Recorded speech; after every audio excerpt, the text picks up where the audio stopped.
कृष्ण हरे हरे। जय यशोदानंदन कृष्ण गोपाल गोविंद। तप्त कांचन गौरांगी राधे वृंदावनेश्वरी वृषभानुसुते देवी प्रणमामि श्रीहरिप्रिये। गोविंदानंदिनी राधे गोविंद मनमोहिनी गोविंद सर्वस्व सर्वकांता शिरोमणि।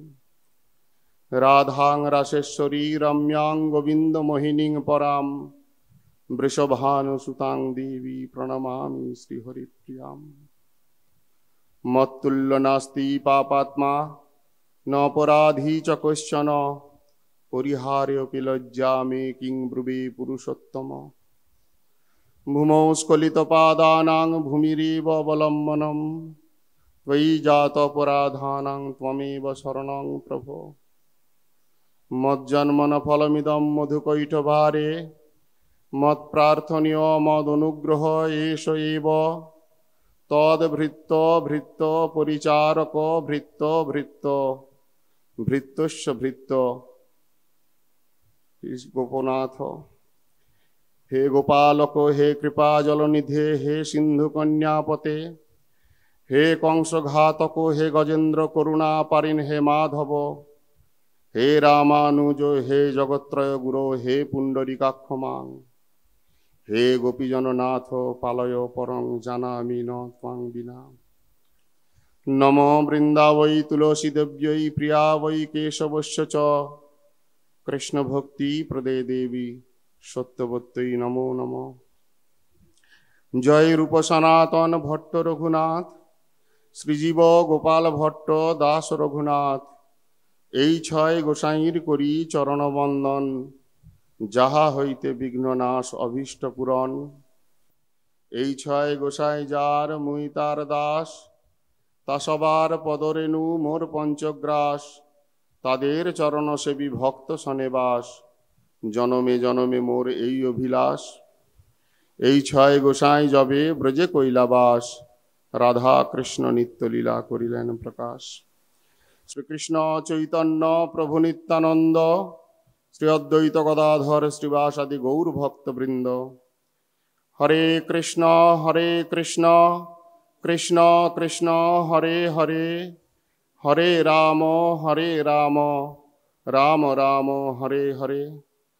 বাঞ্ছা কল্পতরুভ্যশ্চ কৃপা সিন্ধুভ্যেব চ পতিতানাং পাবনেভ্যো বৈষ্ণবেভ্যো নমো নমঃ। বাগবাজার স্থিত শ্রী গৌড়ীয় মঠে বার্ষিক হরিস্মরণ মহোৎসবের অন্তিম পর্যায়ে আজ বৃষভানু রাজার গৃহে শ্রীমতী রাধা ঠাকুরানীর জন্মোৎসবকে কেন্দ্র করে এই শুভ মহোৎসব তিথিতে তথা শ্রীমদ্ ভাগবত জয়ন্তীর প্রথম দিবসে শ্রীমদ্ ভাগবতের কথা ভক্ত ভগবানের অপ্রাকৃত চরিত্র কথা অনুকীর্তন মুখে শ্রবণ করে নিজের আত্মমঙ্গল বরণ করবার প্রয়াস করছি। শ্রীমদ্ ভাগবত বাচকরূপী ভগবান। আমরা প্রভুপাদের ব্যবস্থাপনায় পড়ে গৌড়ীয় গুরুবর্গের ব্যবস্থাপনায় পড়ে এক মাস ব্যাপী হরিস্মরণ মহোৎসব যে যাজন করছি তার অন্তর্গত শেষ ভক্তাঙ্গ যাজন শ্রীমদ্ ভাগবত সপ্তাহ কথা। প্রকৃতপক্ষে ভাগবত শ্রবণরূপী ভক্তাঙ্গ যাজনের সর্বোত্তম উপায় স্বরূপ আমাদের কাছে প্রকাশিত হয়েছেন। ভক্তির সর্বপ্রথম যে ক্রিয়া অঙ্গযাজন, সেই ক্ষেত্রে শাস্ত্র বলেছেন আদৌ শ্রবণ। প্রথম অঙ্গটাই হলো শ্রবণ। শ্রবণম কীর্তনম বিষ্ণু স্মরণম। প্রহ্লাদ মহারাজের কথা প্রসঙ্গে আমরা শ্রবণ করব। এই হচ্ছে আমাদের ভক্তির প্রারম্ভিক কথা। আদৌ গুরুমুখাৎ শ্রবণাৎ তচ্চ কীর্তনাৎ। যারা মায়াবদ্ধ জীব, যারা অনর্থগ্রস্ত জীব, তারা অপ্রাকৃত ভগবানের যে অপ্রাকৃত সাধন স্বরূপ ভক্তি, সেই সাধনে প্রবেশ করবে কিভাবে? তাদের জন্যই শ্রবণের বিধান। তাই শ্রীমদ্ ভাগবত, যিনি স্বয়ং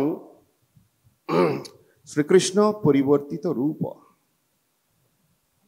কৃষ্ণই অভিন্ন রূপে ভাগবত স্বরূপে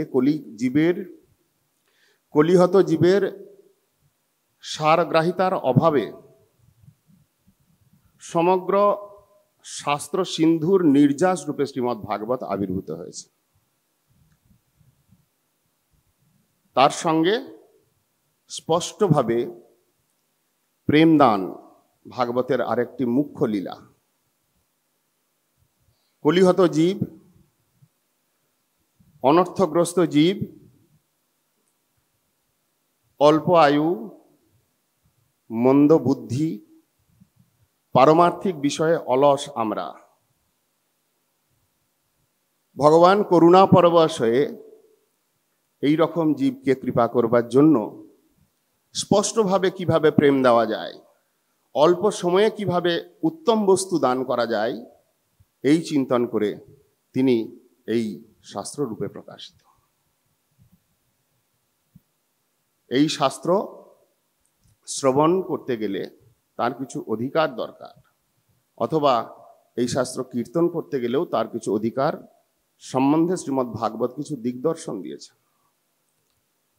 আমরা সকলেই শ্রোতা, বক্তা স্বয়ং গুরুদেব, গুরুপাদ পদ্ম, গুরুবর্গ, সুখদেব গোস্বামী মহারাজ, বেদব্যাস।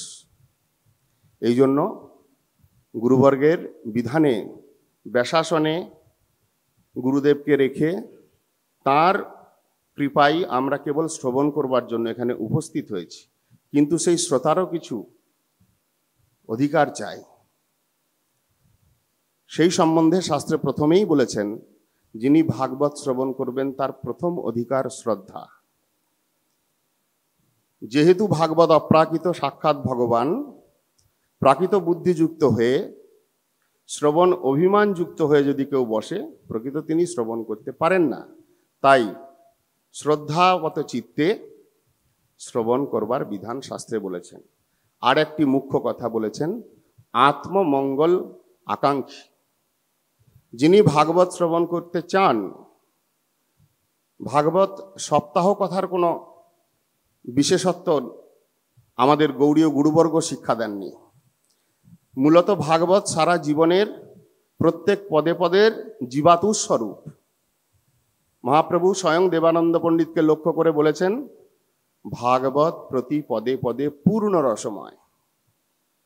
যখন পরমারাধ্যতম ছিল গুরু মহারাজ নিজের কৈশোর বা যৌবন অবস্থার প্রথমে শ্রীল ভক্তিবিনোদ ঠাকুরের চরণে উপনীত হয়েছিলেন এই কলকাতায়, এই বাগবাজার মঠের থেকে একটু দূরে 8 নম্বর রামবাগান লেন, বর্তমান নূতন বাজার যেটাকে আমরা বলি। ভক্তিবিনোদ ঠাকুর এখানে ভজন করতেন। প্রভুপাদের নির্দেশে গুরু মহারাজ যখন ভক্তিবিনোদ ঠাকুরের চরণে প্রথম উপনীত হলেন, সাক্ষাৎকার করলেন, তখন ভক্তিবিনোদ ঠাকুর তাকে দর্শন করে বলেছিলেন, ভাগবত প্রত্যেকটা পদে পদে অক্ষরে অক্ষরে পূর্ণ রসময় গ্রন্থ। সেই রসকে আস্বাদন করো এবং আস্বাদন করাও। তাই পরমারাধ্যতম ছিল গুরু মহারাজের শ্রী মুখনিসৃত ভাগবত কথা যেন অমৃত তুল্য মনে হয়। ভক্তিবিনোদ ঠাকুরের কৃপা আশীর্বাদে গুরু মহারাজ এইভাবে ভাগবতকে নিজের জীবনে আচরণ এবং প্রচারণ করেছিলেন। আমাদের গুরুবর্গ সেই শিক্ষা আজও দিয়ে যাচ্ছে। অতএব যে ভাগবত আমরা শুনতে বসেছি, আমাদের অধিকার একটা যেমন শ্রদ্ধা দরকার, দ্বিতীয় অধিকার হচ্ছে নিজ নিজ আত্মমঙ্গল উপায়ী হতে হবে। যদি কেউ আত্মমঙ্গল আকাঙ্ক্ষী হয়ে বসেন শ্রবণ করতে, তিনিই প্রকৃতপক্ষে ভাগবত শ্রবণের অধিকারী। এই রূপ শাস্ত্রে প্রমাণ ভাগবত মাহাত্ম্যেও কীর্তন করেছে। এই ভাগবত মোক্ষ অভিসন্ধান রহিত ধর্মের কথা বলেন এবং এই ভাগবত নির্মৎসর সাধুগণের ধর্মের কথা বলেন। অতএব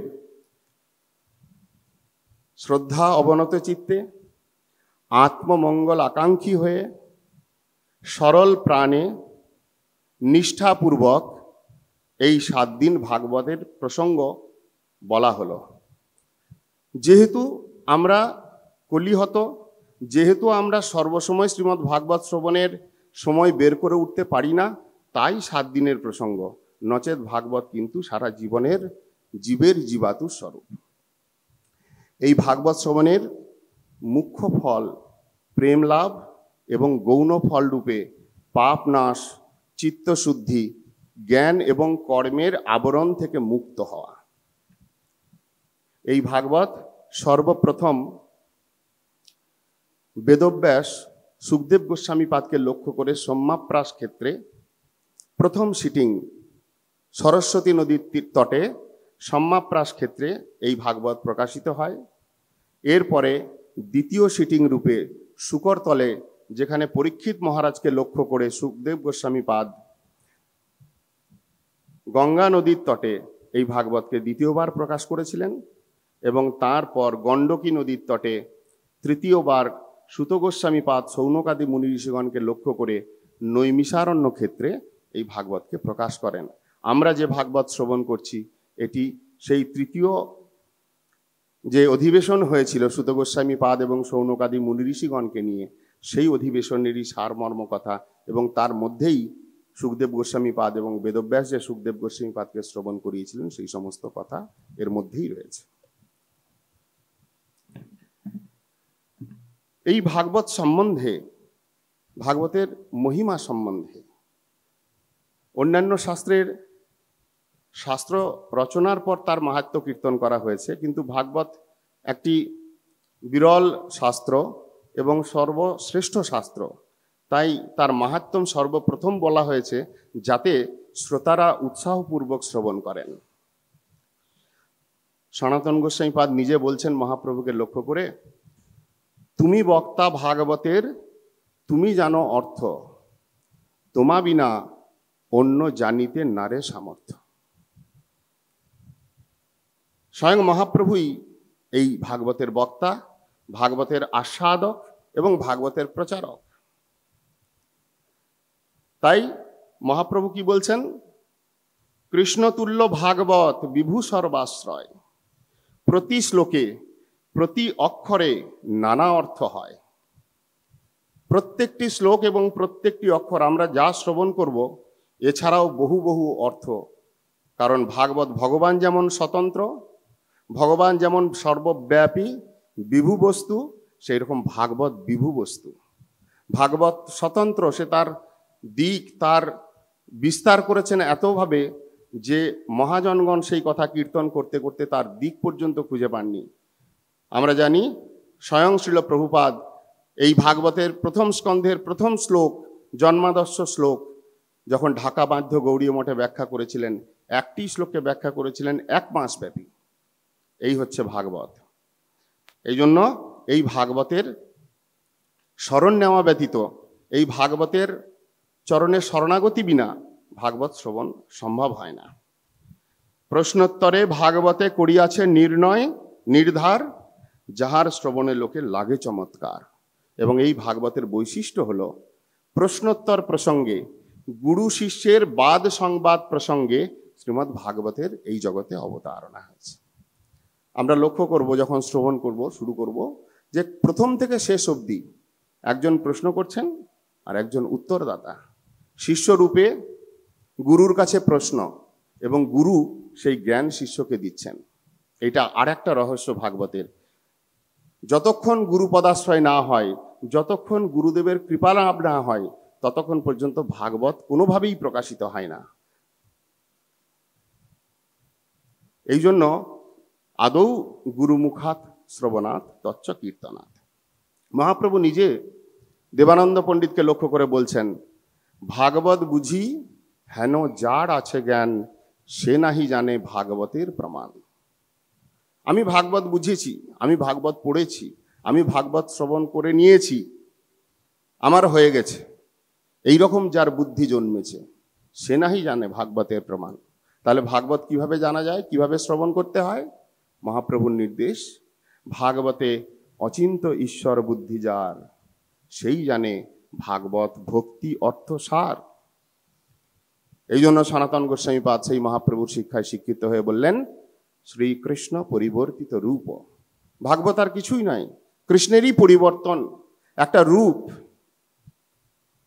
এই যে সনাতন গোস্বামী পাদের কথা বা মহাপ্রভুর কথা, এর প্রমাণ স্বরূপে পদ্মপুরাণে বলছেন যে দ্বাদশ স্কন্ধ ভাগবত সমগ্রটাই শ্রীকৃষ্ণের একটা শরীর, অবয়ব, দিব্য দেহ।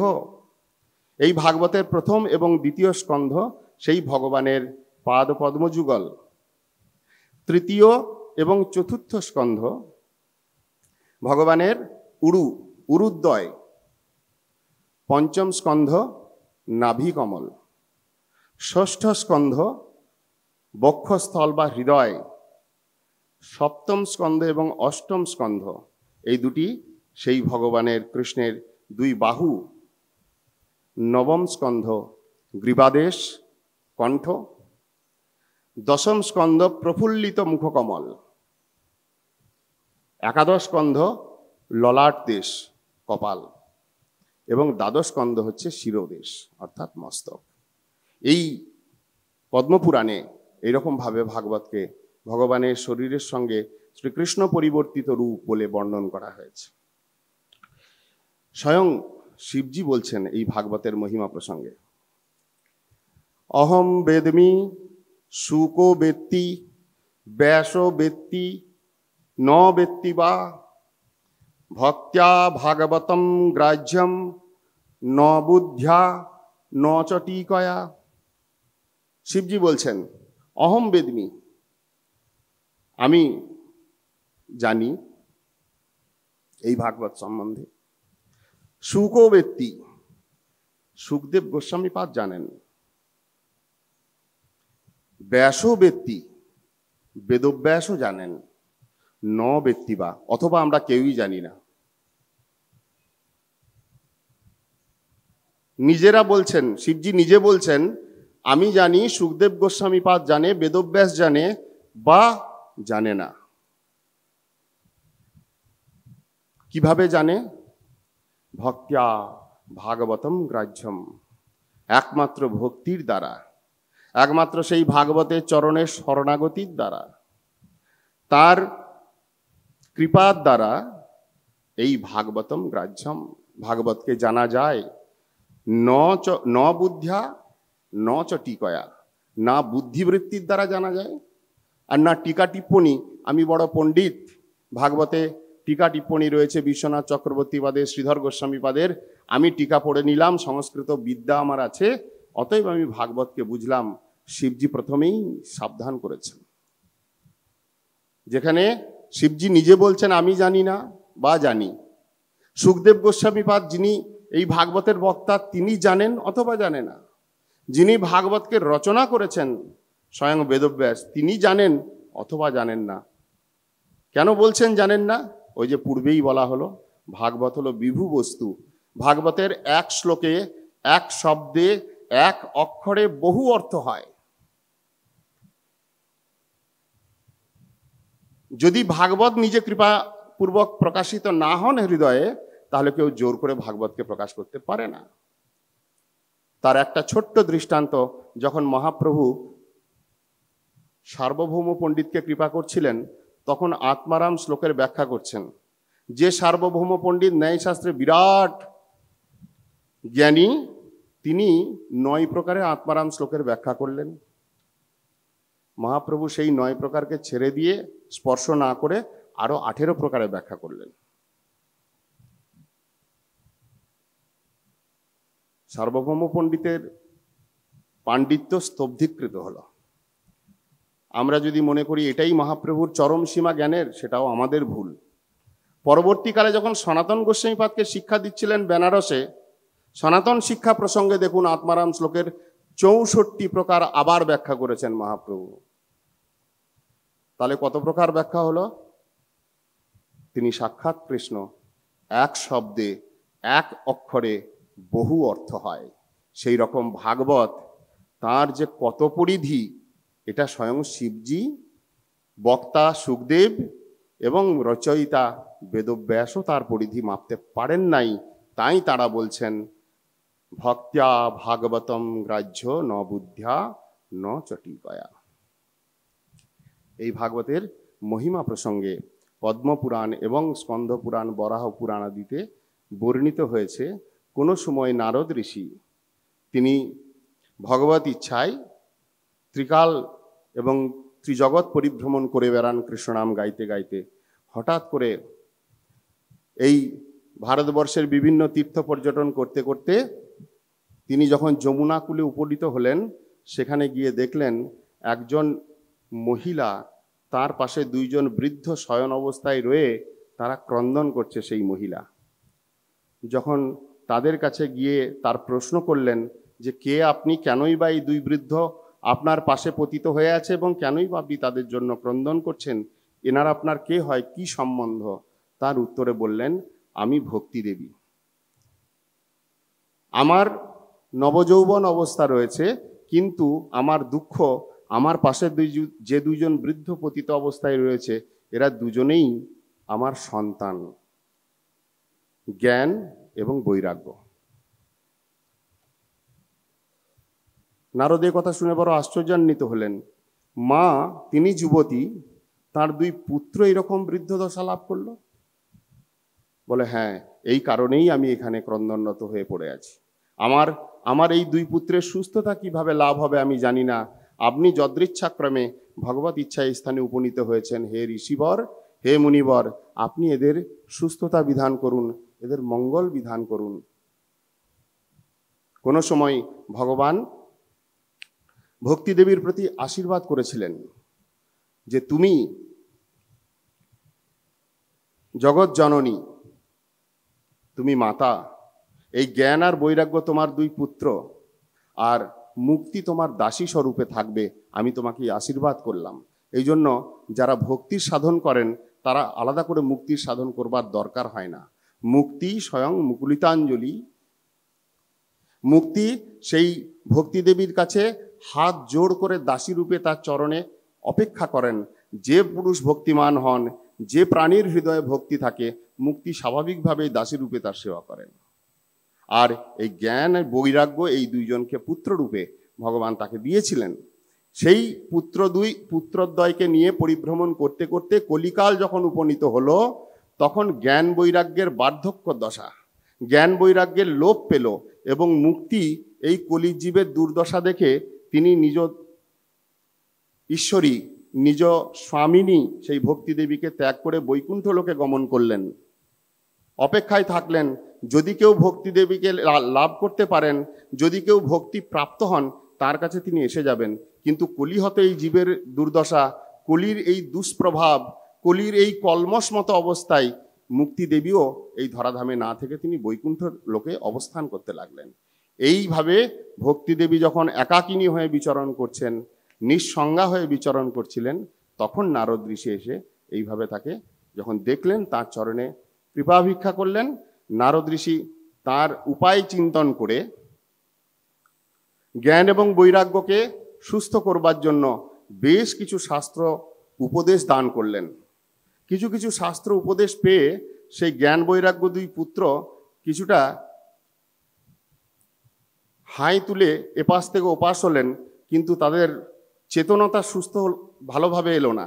এইটা দেখে নারদ ঋষি খুব চিন্তায় পড়লেন এবং সংকল্প করলেন, কোনো না কোনোভাবে তোমার দুই পুত্রকে আমি সুস্থ করব, তার জন্য আমি ব্যবস্থা যা নিতে হয় আমি সেটা ব্যবস্থা নেব।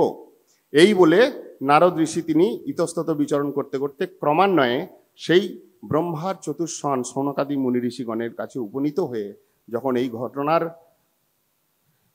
ইতিবৃত্ত শোনালেন, তখন সেই সনকাদি মুনি ঋষিগণ তাকে উপদেশ করেছিলেন যে কলিযুগে কোনো শাস্ত্র উপদেশ, কোনো ধর্ম উপদেশ কাজ করবে না।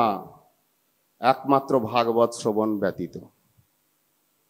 এই জন্য ভক্তিবিনোদ ঠাকুরের একটা চরম কথা, পৃথিবীতে ধর্ম নামে যত কথা চলে, ভাগবত কহে তা পরিপূর্ণ চলে। এই কলিযুগে যত ধর্ম দেখা যায়, ভাগবত ধর্ম ব্যতীত যদি কোনো ধর্ম থাকে, সেটা ছল ধর্ম, কপট ধর্ম, মিশ্র ধর্ম। স্বয়ং সনকাদি ঋষিগণ বললেন যে তুমি অন্যান্য শাস্ত্রবাণীর দ্বারা তাদের সুস্থতা ফেরাবার চেষ্টা করলে, কিন্তু সেটা সফল হলো না। এইটাই তার দৃষ্টান্ত। অন্য কোনো শাস্ত্র, অন্য কোনো বাণী, অন্য কোনো উপদেশ কার্যকরী হবে না কলিহত জীবের মঙ্গল বিধানের জন্য। সেই জন্য হরিদ্বারে আনন্দ নামক তীর্থে তুমি যদি তাদেরকে নিয়ে আসতে পারো, আমরা সেখানে তোমাদেরকে ভাগবতের কথা শোনাবো। সেই কথা শুনলেই তারা সুস্থ হবে, এছাড়া তাদের দ্বিতীয় কোনো রাস্তা নেই। এই বলে সেই ভাগবতের মহিমা প্রসঙ্গে নারদ ঋষিকে লক্ষ্য করে সনকাদি মুনি ঋষিগণ বললেন, এই ভাগবতের কি মহিমা তুমি শোনো। এই ভাগবত মহিমা কি সেটা বলতে গিয়ে গোকর্ণ এবং ধুন্ধুকারীর উপাখ্যান নিয়ে আসলেন। দক্ষিণ দেশে তুঙ্গভদ্রা নদীর তটে আত্মদেব নামে এক ধনী এবং বিদ্বান ব্রাহ্মণ বাস করতেন। সেই ব্রাহ্মণ ধন কুল মানে সুপ্রসিদ্ধ হলেও তিনি অপুত্রক ছিলেন স্বকর্মবশে। এই অপুত্রক সংসার করে দাম্পত্য জীবনে যদি সন্তান না থাকে, এক বিরাট দুঃখ, বিরাট কষ্ট। তাই সেই আত্মদেব বহু প্রচেষ্টা করেও যখন সন্তান তার গৃহে এলো না, তখন তিনি কি করলেন, এই জীবন বৃথা, আমার হাতে আমার পিতৃপুরুষগণ পর্যন্ত জল গ্রহণ করবেন না, আমার এই জন্ম ধিক্কার, এই চিন্তন করে আত্মহত্যা করবার জন্য সেই তুঙ্গভদ্রা নদীর তটে এসে উপনীত হলেন। হঠাৎ ভগবত ইচ্ছায় কোনো এক সাধু তথায় উপস্থিত হলেন। যখন সাধু স্বভাবত দয়ালু, তিনি তার বিষণ্ণ চিত্তের বৃত্তি দেখে প্রশ্ন করলেন, তখন তাকে এই কথা শোনালে সাধু নিজ যোগ বলে সব দেখলেন এবং বললেন, দেখো হে আত্মদেব, এই সংসারে প্রত্যেককেই স্বকর্ম ফলভোগ্য পুমান, নিজ নিজ কর্ম বসে চলে। তোমার যা কর্ম তাতে তুমি এই জন্মে কেন, আগামী 7 জন্মে তোমার কোনো পুত্র নেই, তুমি অপুত্রকই থাকবে। তাছাড়া এই সংসার, এই স্ত্রী, এই পুত্র, এই স্বজন, এই সবই অনিত্য। অতএব সেই অনিত্য বস্তুর চিন্তায়, অনিত্য বস্তু প্রাপ্ত হওয়ার আশায় নিজের প্রাণ ত্যাগ করা মহাপাপ। তুমি এই কার্য হতে বিরত হও। আমি বলছি তুমি এর থেকে বিরত হয়ে তুমি হরিভজন করো, হরি আরাধনা করো, তাতেই তোমার আত্মার মঙ্গল লাভ হবে এবং প্রশান্ত হবে। কিন্তু আমরা সংসারী, আমরা ভালো জানি সংসার বা সংসারের ভোগ্যবস্তু কামনায় আমরা এতটাই মোহগ্রস্ত হয়ে যাই, সাধুর কথা কানে প্রবেশ করে না। সংসার ভজিলি শ্রীগৌরাঙ্গ ভুলিলি, না শুনিলি সাধুর কথা, ইহ পরকাল দুকাল খোয়ালি মন, খাইলি আপন মাথা। এই হচ্ছে আমাদের গতি। আত্মদেবেরও ঠিক তাই হলো। তাকে হরিভজন করবার যে শুদ্ধ উপদেশ দিলেন, আত্মার নিত্য প্রশান্তি হওয়ার যে উপদেশ দিলেন, সেই কথা আত্মদেবের চিত্তে প্রবেশ করলো না, উল্টে প্রবেশ করলো কি, সেই ঋষিকে আরো চেপে ধরল। যদি তুমি আমার আগামী 7 জন্মের ভবিষ্যৎ কি বলে দিতে পারো, এতটা ক্ষমতা তোমার আছে, নিশ্চয়ই তুমি আমার ভবিষ্যৎকে পাল্টেও দিতে পারো। অতএব তুমি এমন বিধান করো যাতে আমি পুত্র পাই। সাধুর দ্বারা পরিচালিত হওয়ার জায়গায় উল্টে সাধুকেই পরিচালিত করবার প্রয়াস, যেটা আমরা সবসময় করি। সাধু যদি কোনো উপদেশ করে সেটা তো শুনবই না, উল্টেকে সাধুকে কিভাবে আমার মধ্যে আনা যায়, আমার উপদেশ তার উপর কিভাবে কার্যকরী করা যায়, এই দুর্বুদ্ধিযুক্ত প্রয়াস আমাদের প্রত্যেকের মধ্যে ভালো রকম আছে। এবং তার পরিণাম কি, এইগুলোই শিক্ষা দেওয়ার জন্য ভাগবতে এই প্রসঙ্গ আনা হয়েছে। যখন সাধুর কাছে নাছোড়বান্দা হলেন, সাধু আর নিরুপায় দেখে একটা আম ফল দিয়ে বললেন, যাও এটা তোমার স্ত্রীকে খাইয়ে দিও, গর্ভবতী হবে, যথাসময়ে তোমার সন্তান হবে। খুব আনন্দে নাচতে নাচতে আত্মদেব সেই ফল নিয়ে এসে যখন স্ত্রী ধুন্দুলিকে খাওয়াবার জন্য দিলেন ধুন্দুলি, নামটাই ধুন্দুলি, মানে অধার্মিক, অন্ধকার, দুরাচারী যার স্বভাব, এই রকম একজন মহিলা, তার পত্নী, তাকে দিয়ে বললেন এটা সাধু দিয়েছে, এটা খেলে তোমার সন্তান হবে। ধুন্দুলি চিন্তা করলো এই ফল কার্য করবে কি না, প্রথম কথা। দ্বিতীয় কথা, যদি কার্য করে যায় তাহলেও বিপদ। 9 মাস গর্ভ ধারণ করতে হবে, গর্ভের একটা যন্ত্রণা। দ্বিতীয়ত প্রসব করতে হবে সন্তানকে, প্রসব একটা যন্ত্রণা। মায়েরা খুব ভালো জানেন যে প্রসব যন্ত্রণা মানে মহিলার দ্বিতীয় জন্ম। তারপর সেই যে সন্তান হবে তার প্রতিপালন করতে করতে আমার নিজের প্রতি আর কোনো যত্ন আমি নিতে পারবো না। অতএব এ তো ভালোই ছিলাম, এই ব্রাহ্মণ কোথার থেকে কি একটা জোগাড় করে এনে একটা মাথায় চাপলে কি করা যায়। তখন চিন্তা করলেন, নিজের বোনকে ডাকলেন। বোন একটা দরিদ্র পরিবারে তার বিবাহ হয়েছে, তিনি গর্ভবতী। তাকে বললেন, বোন তোর যে গর্ভে সন্তানটা হবে সেই সন্তানকে তুই আমার সন্তান বলে দিয়ে দে, আমি তার বিনিময়ে তোকে বেশ কিছু অর্থ দেব, আর তুই এসে মধ্যে মধ্যে সেই সন্তানকে প্রতিপালন করে যাবি, আর আমি ব্রাহ্মণকে দেখিয়ে দেবো এইটাই হচ্ছে তোমার সন্তান। তাহলেই সব সমস্যার সমাধান। সে গরিব ছিল, সে ধন পেয়ে গেল, সে রাজি হলো, এদিকে এনারও সমস্যার সমাধান। এখন ফলটা কি হবে? বাড়িতে একটা গাভী ছিল, সে গাভীটাও বন্ধাত্ম দশা পেয়েছিল। ওই ব্রাহ্মণের কর্মবশে তার ঘরে সব কিছুই বন্ধা ছিল, তো গাভীটাকে সেই ফলটা খাইয়ে দিল ধুন্দুলি। ক্রমান্বয়ে যথাসময়ে গাভীর থেকে একটা আশ্চর্যভাবে একটা পুত্র সন্তান জন্ম নিল, কিন্তু কান দুটো গাভীর মতো বলে তার নাম দেওয়া হলো গোকর্ণ।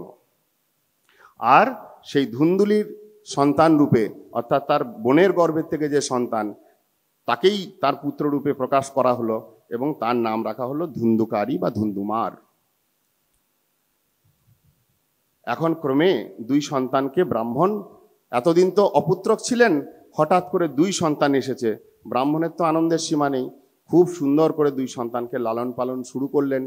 শাস্ত্র শিক্ষা, নীতি শিক্ষা এই সমস্ত দেওয়ার প্রয়াস করছেন।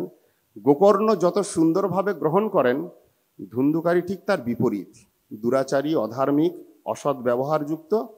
অতএব সে ক্রমে বড় হতে হতে এমন একটা পর্যায়ে চলে গেল যে তাকে আর নিয়ে গৃহে রাখার মতো উপক্রম নাই। এই রকম অবস্থা দেখে সেই আত্মদেব মনোদুঃখে তিনি কি করলেন, যখন পড়েছিলেন তখন সেই গোকর্ণই তাকে আবার উপদেশ দিলেন যে, হে পিতা, পূর্বেই সাধু তোমাকে উপদেশ করেছিল যে যদি হরিভজন করো তবেই জীবনে শান্তি। তুমি সেই উপদেশকে ত্যাগ করে সংসারে আসক্ত হয়ে পুত্রকন্যাদি নিয়ে সুখ পাওয়ার আশায় আজকে তুমি চির দুঃখের ভাগী হয়েছ। অতএব এইখান থেকে সব ত্যাগ করে তুমি প্রবজ্জায় গমন করো, বনে গিয়ে হরিভজন করো, এতেই তোমার কল্যাণ হবে।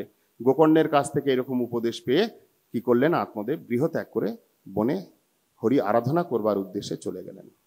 এদিকে গোকর্ণ দেখলেন ভাইয়ের এইরকম উৎপাত, তিনিও ক্রমে কোনো রকম দ্বন্দ্বে না গিয়ে ধীরে ধীরে তীর্থ পর্যটনে বহির্গত হলেন।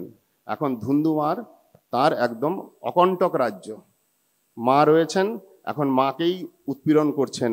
কখনো মারধর করে ধন কেড়ে নিয়ে চলে যান, কখনো ঘরের সম্পদ বিক্রি করে দেন, যখন কোনো কিছু না পান তখন মায়ের উপর নিপীড়ন করতে থাকেন। এই রকমভাবে মাও মনে কষ্টে ভুগতে ভুগতে ক্রমে যথাসময়ে কূপের মধ্যে পতিত হয়ে তারও মৃত্যু হলো। এখন ধুন্দুমার একা। যত রকম দস্যুবৃত্তি, চৌর্যবৃত্তি, অসুয়াবৃত্তি, বেশ্যাবৃত্তি এইসবে প্রমত্ত হলেন। এমনকি বেশ্যা 5 জনকে নিয়ে, 5 জন কুলোটা নারীকে নিয়ে তিনি নিজ গৃহের মধ্যেই রেখে দিলেন। এখন তাদের ইন্দ্র তৃপ্তি করার জন্য বিভিন্ন জায়গায় চুরি, ডাকাতি, রাহাজানি এইসব করে ধন সম্পদ আরোহণ করতে থাকেন। একদিন অনেক ধন সম্পদ নিয়ে যখন পৌঁছলেন, দেখলেন এই 5 জন কুলোটা নারী চিন্তা করলেন, এ তো অনেক ধন এনেছে, যদি রাজা জানতে পারে, রাজা তো অন্বেষণ করতে করতে একে ধরবে, একে তো ধরবে, তার সঙ্গে আমাদেরকেও বেঁধে নিয়ে যাবে। হ্যাঁ, যিনি চুরি করেন আর যিনি চোরের স্বাদ দেন, সবাইকেই চোর আমরা দেখতে পাচ্ছি সবসময় আমাদের জগতে। একজন চুরি করছে আর তার সঙ্গী সাথী যারা আছে, তার আত্মীয় স্বজন যারা আছে, সব ধরা পড়ে যাচ্ছে পুলিশের কাছে, সকলকে ভুগতে হচ্ছে জেল। তো এই চিন্তা করে সেই 5 জন নারী চিন্তা করলো যে এক কাজ করা যাক, একে যদি আমরা মেরে ফেলি তাহলে মেরে এই ধন সম্পদ নিয়ে আমরা চলে যাব, তাহলে রাজা আর আমাদেরকে খুঁজবেও না, আর একে খুঁজলে তো পাবে না। এই ভেবে সেই রাত্রিকালে ভীষণ কষ্ট দিয়ে গলার মধ্যে দড়ি বেঁধে তাকে শ্বাস রোধ করে মারবার প্রয়াস করলো। তাতেও যখন হলো না, মুখের মধ্যে আগুন পুড়ে তাকে বধ করলো, হত্যা করলো।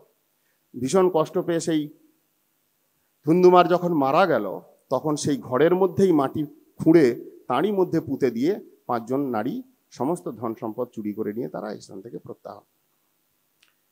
এখন প্রেত জনি অপমৃত্যুতে মরেছে, অতএব তার যে আত্মার অশান্ত বৃত্তি বায়বীয় শরীর ধরে প্রেতজনি লাভ করে সে ক্রমে ভীষণ উৎপাত শুরু করলো। কেন উৎপাত করলো? শাস্ত্রে বর্ণন আছে, কেউ যদি অপমৃত্যুতে মরে অথবা আত্মহত্যা করে, 100টা বিচ্ছু যদি কামড়ায়, তার যে জ্বলন, সেই জ্বলনটা, সেই জ্বালাটা নিরন্তর সে ভোগ করতে থাকে। এই জন্য আত্মহত্যাকে মহাপাপ বলা হয়েছে। এবং তার দ্বারা আমরা অনেক সময় ভাবি, যারা আত্মহত্যা করেন, সুইসাইড করেন, সংসারের বিভিন্ন কষ্ট দুঃখে জর্জরিত হয়ে ভাবেন যে মরে গেলেই জীবন বোধহয় শান্তির হয়ে যাবে। কিন্তু তারপরে যে প্রবল দুঃখ, অজ্ঞান বসে, সেটা জানি না বলে আমরা ওতে প্রবৃত্ত হই। কিন্তু শাস্ত্রে এইরূপভাবে বর্ণন করা রয়েছে যে মৃত্যুর পরে, অপমৃত্যুর পরে, আত্মহত্যার পরে যে যন্ত্রণা, সেই থেকেই প্রেতজনি, এবং প্রেতজনির থেকে এই রকম বিবিধ ভৌতিক ক্রিয়া যে আমরা দেখি, এটা অন্য কিছুই নয়। তারা যে কষ্টটা পায়, সেই কষ্টের থেকে মুক্তি পাওয়ার জন্য আমাদের কাছে ইঙ্গিত দিয়ে থাকে, যাতে করে তার ক্রিয়াদির দ্বারা তাকে, তার আত্মার কল্যাণ করা যায়। এইরকমভাবে অতিক্রান্ত হতে হতে কোনো সময় গোকর্ণ যখন এসে উপস্থিত হলো, বা গোকর্ণ তীর্থ পর্যটনকালেই শুনতে পেয়েছে যে ভাইয়ের এইভাবে মৃত্যু হয়েছে, অতএব গয়া ক্ষেত্রে গিয়ে তার পিণ্ডাদি দান করে, শ্রাদ্ধাদি করে, তার আত্মকল্যাণের বিধান করে ক্রমে যখন গৃহে ফিরলেন, তখন গ্রামের লোকজন বললেন যে বাবা, ওই ঘরে তুমি যেও না, তোমার ভাই এইভাবে মারা গেছে এবং সে এখনো প্রেতজনিতে বিচরণ করতে করতে এরকম নানান উৎপীড়ন করছে। তখন সেই গোকর্ণ বড় চিন্তিত হলেন যে আমি তো গয়াতে তার জন্য পিণ্ডদান করেছি, তাহলে এখনো কেন সে প্রেতজনিতে থাকবে?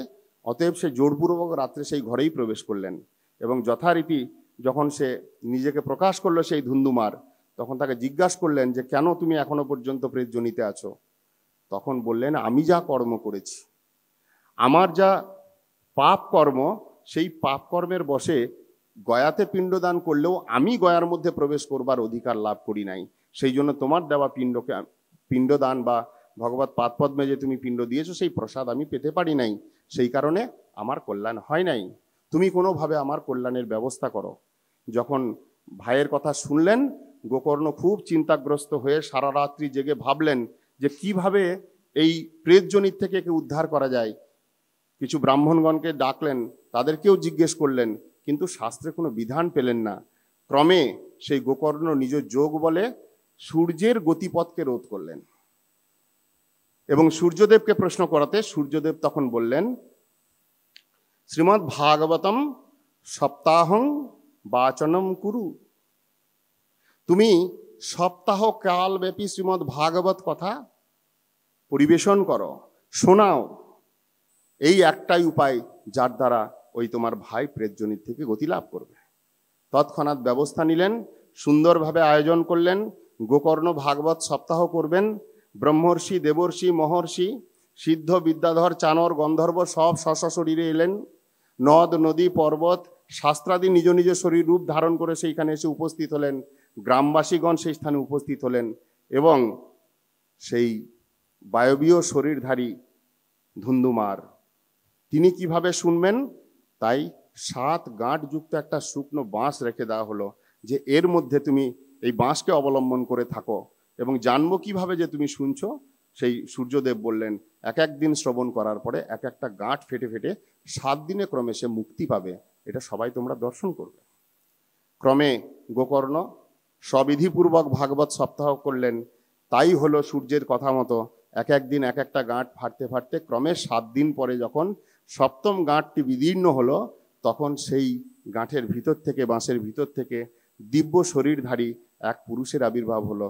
অর্থাৎ প্রেতজনী প্রাপ্ত সেই ধুন্ধুমার ভগবানের কথা শ্রবণ করতে করতে ক্রমে দেব শরীর লাভ করে প্রকাশিত হলেন এবং বৈকুণ্ঠ থেকে এক রথ এসে তাকে নিয়ে যাওয়ার জন্য, বিষ্ণু দূতগণ এসে তাকে নেওয়ার জন্য এখানে উপস্থিত হলেন। তাই গৌর ব্রহ্মানন্দে হরি হরি বল। গোকর্ণের এই সদ্গতি লক্ষ্য করে যখন বিষ্ণু দূতগণ তাকে নিয়ে যাবেন, উপক্রম করছেন, তখন গোকর্ণ প্রশ্ন করলেন যে প্রভু, একটা প্রশ্ন আছে, এখানে এতজন ভাগবত শুনতে বসেছিল, শুনলো, কিন্তু বৈকুণ্ঠের থেকে রথ একমাত্র কেন ধুন্ধুমারের জন্য এলো? বাকিরা কি করবে?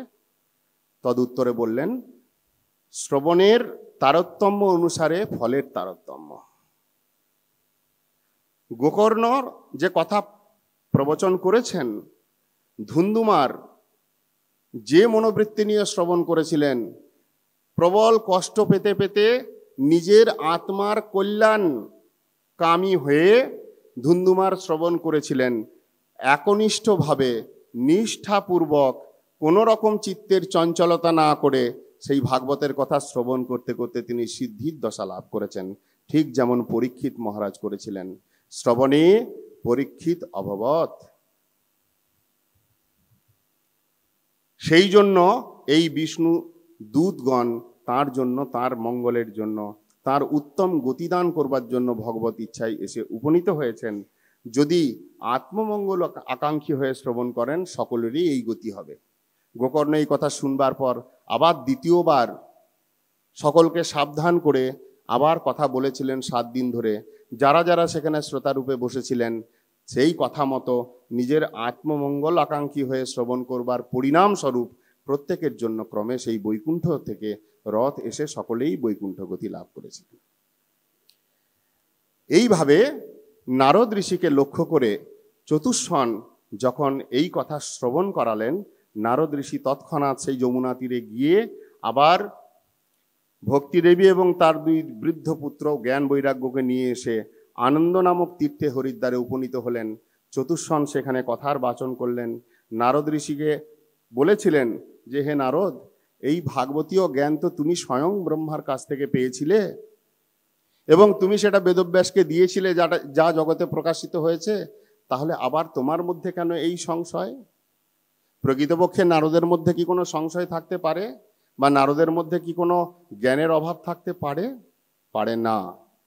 তথাপিও এই হলো ভাগবতের মহিমা।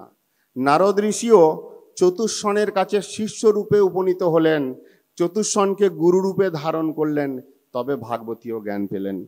বিনা গুরু ভাগবতের জ্ঞান অসম্ভব। গুরু কৃপা ছাড়া ভাগবত শ্রবণ, ভাগবত কীর্তন, ভাগবতের সেবন, এমনকি ভাগবতের রসে প্রবেশ কদাপি সম্ভব নয়। এটা আমরা কথা প্রসঙ্গে বারংবার শ্রবণ করব। ক্রমে সেই সনকাদি মুনি ঋষির থেকে ভাগবত শ্রবণ করে ওই জ্ঞান এবং বৈরাগ্য যে বৃদ্ধ হয়েছিল, তারা ক্রমে ক্রমে সুস্থতা হয়ে যৌবন দশা লাভ করে উচ্চ স্বরে কীর্তন এবং উদ্দণ্ডভাবে নৃত্য করতে লাগলে ভক্তিদেবী, নারদ ঋষি সকলেই প্রফুল্লিত হয়েছিলেন এবং সেইখানে দেখালেন ভাগবতের মাহাত্ম্যতে যে কিভাবে একে অপরে কেবলমাত্র ভাগবত শ্রবণের ফলেই জীবের নিত্য কল্যাণ বা পরম মঙ্গল লাভ হয়। মঙ্গলাচরণ সম্বন্ধ, অভিধেয় এবং প্রয়োজন তত্ত্বের প্রকাশ। ভক্তিবিনোদ ঠাকুর তিনি কোন স্থানে বর্ণন করেছেন শুদ্ধ ভক্তি কাকে বলে। যে ভক্তির মধ্যে সম্বন্ধ, অভিধেয়, প্রয়োজনাত্মক তত্ত্বের সাধন রয়েছে, সেটাই শুদ্ধ ভক্তি। সেই জন্য শ্রীমদ্ ভাগবত সম্বন্ধ, অভিধেয়, প্রয়োজনমূলা 3 শ্লোকে মঙ্গলাচরণ করছেন। জন্মাদস্য যত অন্যয়াত ইতরতশ্চ অর্থেষু অভিজ্ঞ সরাট তেনে ব্রহ্মহৃদাদি কবয়ে মুহ্যন্তি যৎসূরয় তেজোপারি মৃদাম যথা বিনিময় যত্র ত্রিসর্গ অমৃষা ধাম্না সেন সদা নিরস্ত কুহকং সত্যং পরম ধীমহি। সত্যং পরম ধীমহি, এই একটি শ্লোক শ্রীমদ্ ভাগবতের প্রথম শ্লোক। যে শ্লোকের ব্যাখ্যা শিল প্রভুপাদ 1 মাস ব্যাপী করেছেন,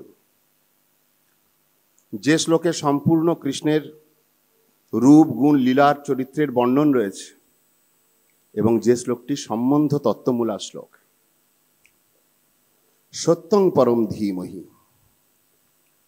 আমরা সকলে সেই পরম সত্য বস্তুকে ধ্যান করি। ধ্যানরূপ ক্রিয়ার দ্বারা সেই ভগবত চরণে আত্মসমর্পণের বিধান শাস্ত্রকর্তা আমাদেরকে শিখাচ্ছেন।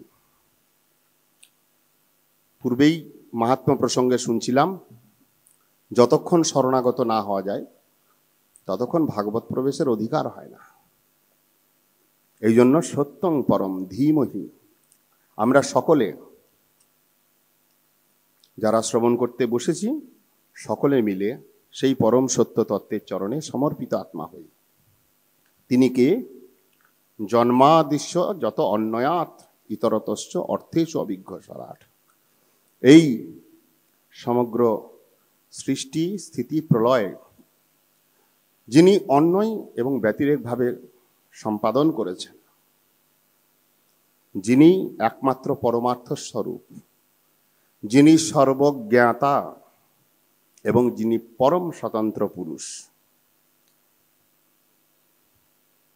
যিনি অন্যান্য কোনো তত্ত্বের অপেক্ষা রাখেন না, সেই যে স্বয়ং পুরুষ ভগবান, স্বয়ংরূপ কৃষ্ণ, তিনি ব্রহ্মহৃদা য আদি কবে, যিনি আদি কবি ব্রহ্মার হৃদয়ে জ্ঞান প্রদান করে সেই ব্রহ্মাকে দিয়ে এই জগৎ সৃষ্টি কার্যাদি সম্পাদন করেছেন।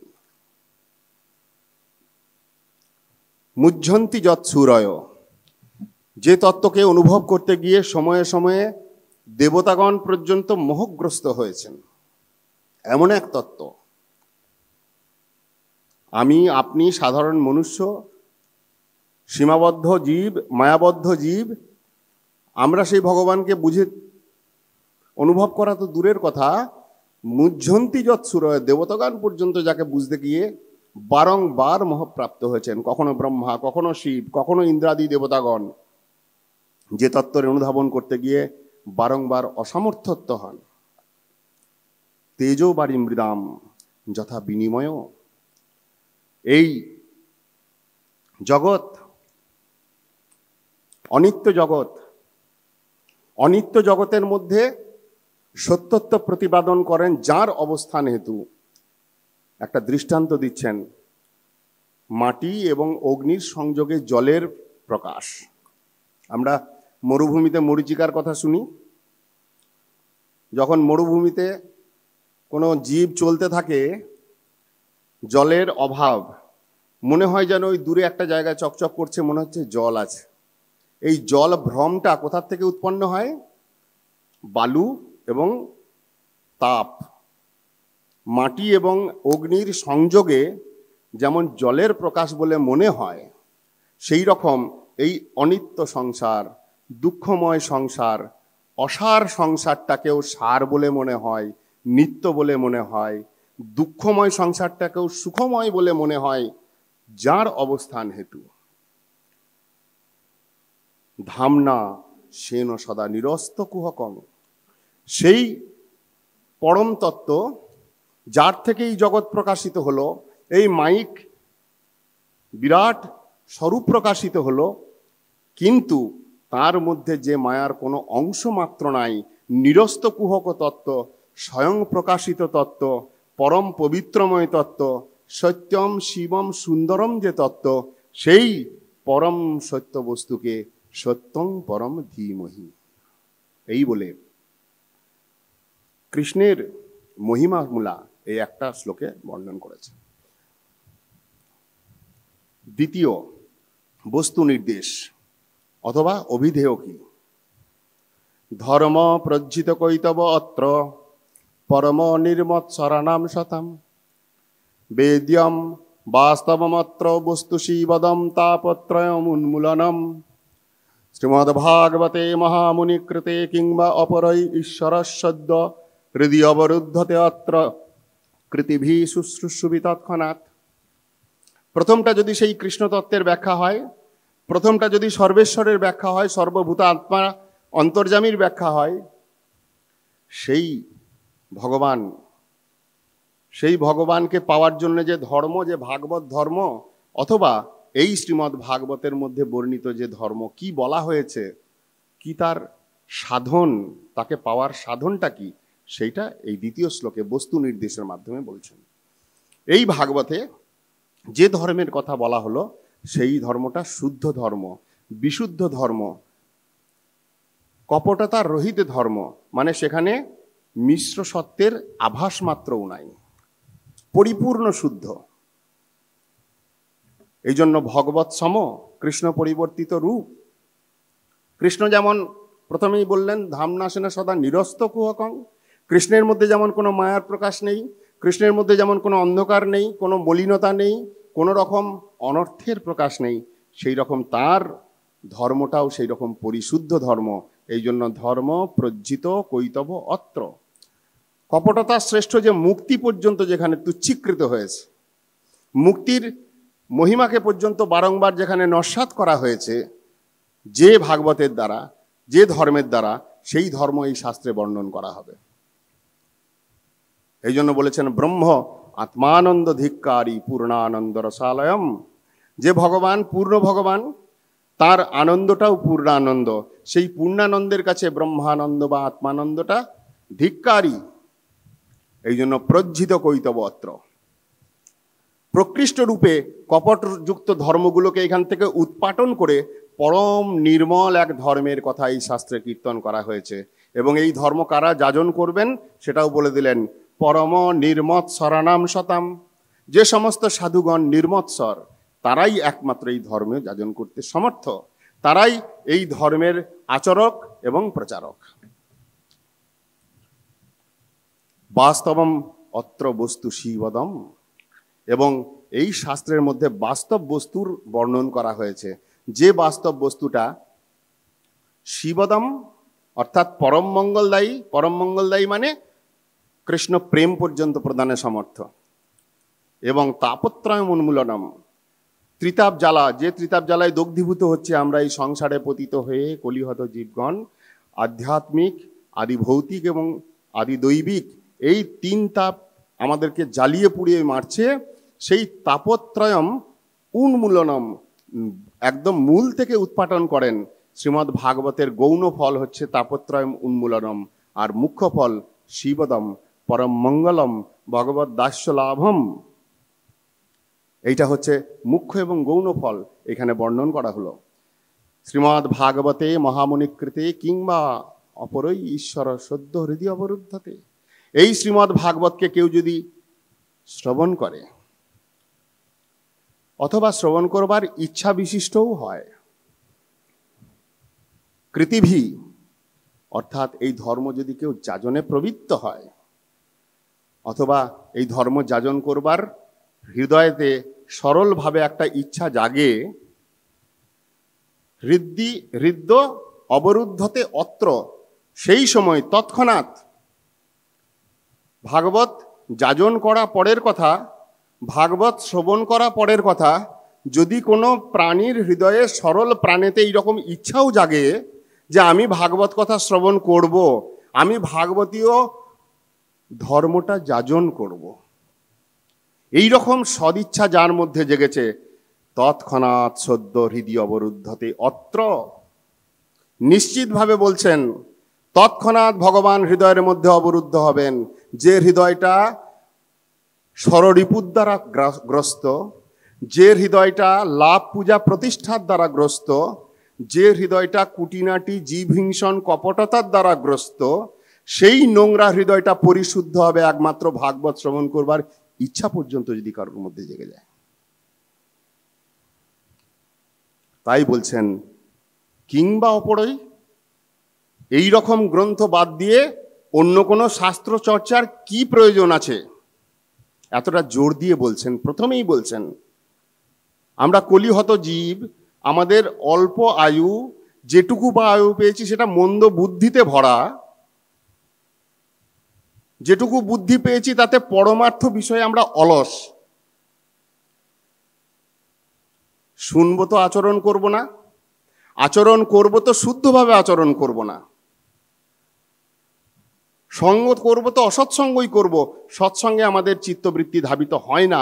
এই রকম কলিহত জীবকে কে, এই রকম যদি ভাগবত থাকে যার শ্রবণ মাত্রে, যার শ্রবণ করবার ইচ্ছা বিশিষ্ট হয়ে গেলেও ভগবান হৃদয়ে অবরুদ্ধ হয়ে হৃদয়কে পরিষ্কৃত করে মঙ্গল বিধান করেন, এই শাস্ত্র ব্যতীত অন্য শাস্ত্র আলোচনা করার কোনো আবশ্যকতা আছে কি? এই জন্য এই প্রশ্ন করলেন, কিংবা অপরই, অন্য শাস্ত্র কি প্রয়োজন আছে জীবনে আমার? সর্ববেদান্ত সারম হি ভাগবতম, সমস্ত শাস্ত্রের সার, পরিপূর্ণ তত্ত্ব যে ভগবান, তিনি পুরাণার্ক অধুনা উদিত, সেই ভগবান সাক্ষাৎ রূপে, পুরাণ রূপ সূর্য রূপে কলির ধ্যান্ত, কলির অন্ধকারকে বিনাশ করার জন্য প্রকাশিত হয়েছেন। এই গ্রন্থকে বাদ দিয়ে অন্য গ্রন্থ সাধনার কি প্রয়োজন? অবশেষে তৃতীয় শ্লোকে প্রয়োজন সিদ্ধি, যদি এই গ্রন্থ সেবন করেন কেউ কি পাবেন?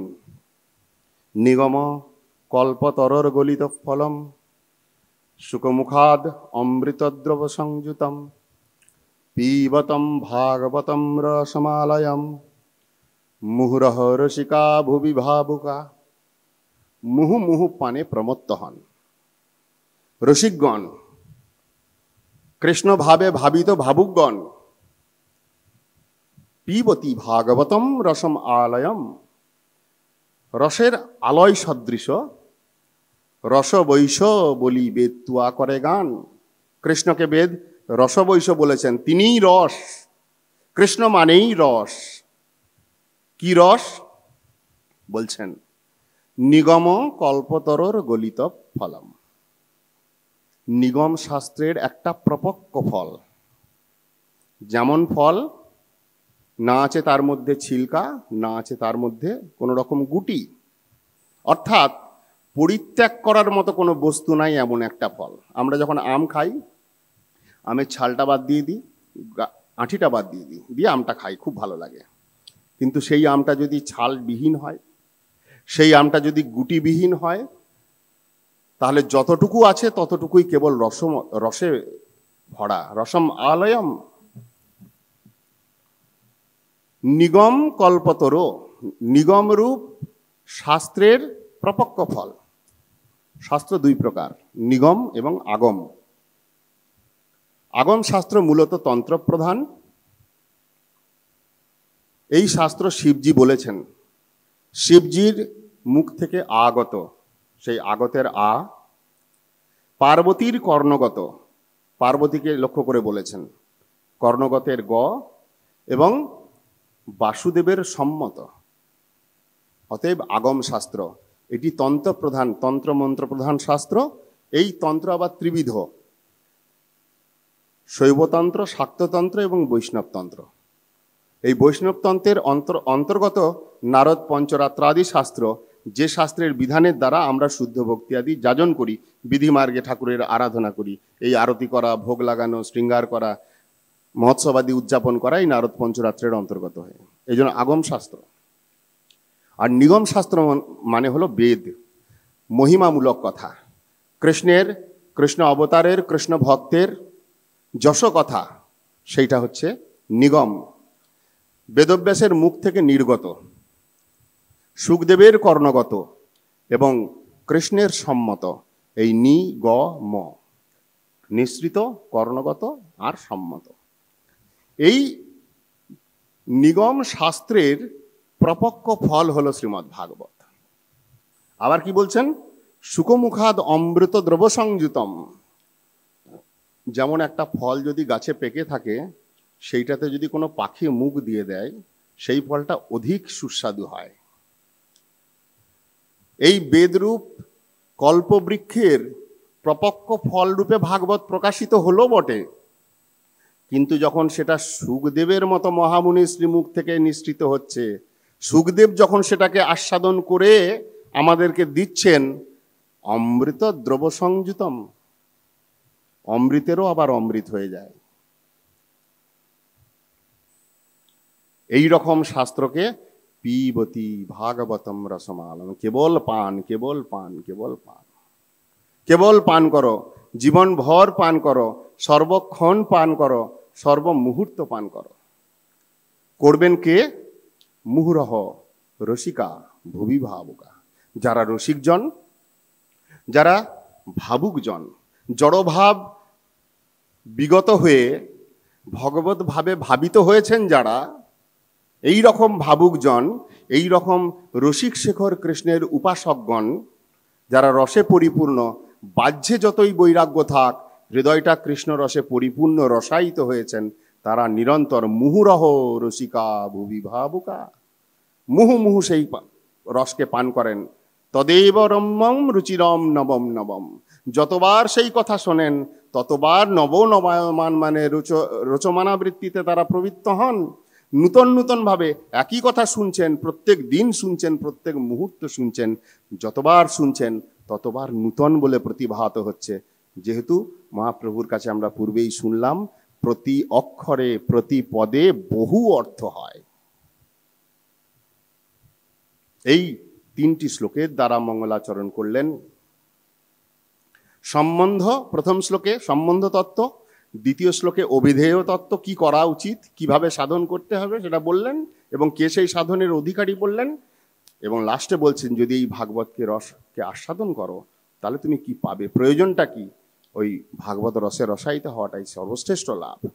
এই বলে মঙ্গলাচরণ করে এখন শাস্ত্রের প্রারম্ভ করছেন। ওম নৈমিষে অনিমিষ ক্ষেত্রে ঋষয় শৌনকাদয় সত্রম স্বর্গায় লোকায় সহস্রসমম আশত। ওম শব্দের দ্বারা গ্রন্থের প্রারম্ভ। ওম এবং অথ, এই দুটি শব্দ ব্রহ্মাজির কণ্ঠ হতে সর্বপ্রথম নিঃসৃত শব্দ। যখন ব্রহ্মার আমরা জন্মকথা শুনব, সেই ব্রহ্মা যখন আবির্ভূত হচ্ছেন, তখন এই দুটো শব্দই প্রথম বেরিয়েছিল। এই জন্য এই দুটো হলো প্রণব বাক্য, ওম এবং অথ। সেই জন্য ওম শব্দের প্রয়োগের দ্বারা বেদের অসম্প্রসারিত স্বরূপ হলো ওম।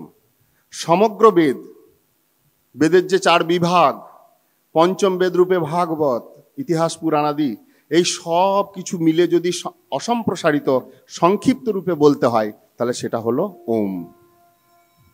তাই ওম শব্দের প্রয়োগের দ্বারা মঙ্গলবাচক, প্রণববাচক, মাঙ্গলিক ধ্বনির দ্বারা ভাগবতের প্রারম্ভ করছেন এবং বললেন নৈমিষে অনিমিষ ক্ষেত্রে ঋষয়া শৌনকাদয়। শৌনক আদি মুনি ঋষিগণ কলিযুগের প্রারম্ভে বৈকুণ্ঠ লোক লাভ কামনায়, অর্থাৎ নিজেদের মঙ্গল কামনায় এবং জগৎ জীবের, কলিহত জীবের মঙ্গল কামনায় তারা নৈমিষারণ্য ক্ষেত্রে যজ্ঞ আদি বিধানের দ্বারা ভগবত আরাধনা করছিলেন। নৈমিষারণ্য ক্ষেত্রের মহিমা প্রসঙ্গে বলছেন নৈমিষ। নৈমিষ মানে ব্রহ্মার মনোকর্তিক মনের দ্বারা সৃষ্ট যে নেমি বা চক্র, সেই চক্র যে স্থানে পতিত হয়েছে, নেমি মানে চক্রের যে পরিধি, সেই যে স্থানে পতিত হলো সেই ক্ষেত্রকে নৈমিষ ক্ষেত্র বলা হয়। যখন সাধুগণ আরাধনা করবেন বলে, মুনি ঋষিগণ আরাধনা করবেন বলে কোনো সময় ব্রহ্মার কাছে স্থান চেয়েছিলেন, কোন স্থানে গিয়ে আরাধনা করা উত্তম, স্থানকাল পাত্রের তো বিচার আছে। যেমন আমরা সর্বোত্তম স্থান এই নাট্য মন্দিরে বসেছি, আমি যদি একটা প্যান্ডেলে বসতাম আমরা, সেই স্থান আর এই মহাজন প্রকটিত স্থান, যেখানে মহাজনের দ্বারা প্রবর্তিত হরিকীর্তন এখানে বিলসিত হন, স্বয়ং ভগবান কীর্তন আকারে, কথা আকারে এই স্থানে বিলসিত হন, এই স্থান আর একটা প্যান্ডেলে বসে ভাগবত কথা শ্রবণ করা এক বস্তু নয়। অতএব স্থান নির্ণয় করবার জন্য যখন মুনি ঋষিগণ ব্রহ্মার কাছে গেছিলেন, তখন ব্রহ্মা নিজে মনের থেকে একটা চক্রের সৃষ্টি করেছিলেন, সেটা নিক্ষেপ করলেন যে স্থানে উপনীত হয়েছিল, সেই ভারতবর্ষের গণ্ডকী নদীর তটে, যে ক্ষেত্রে সেই নেমি, ব্রহ্মার মনোকর্তিক সৃষ্ট নেমি যেখানে পতিত হলো, ওই স্থানকে বলা হয় নৈমিষ।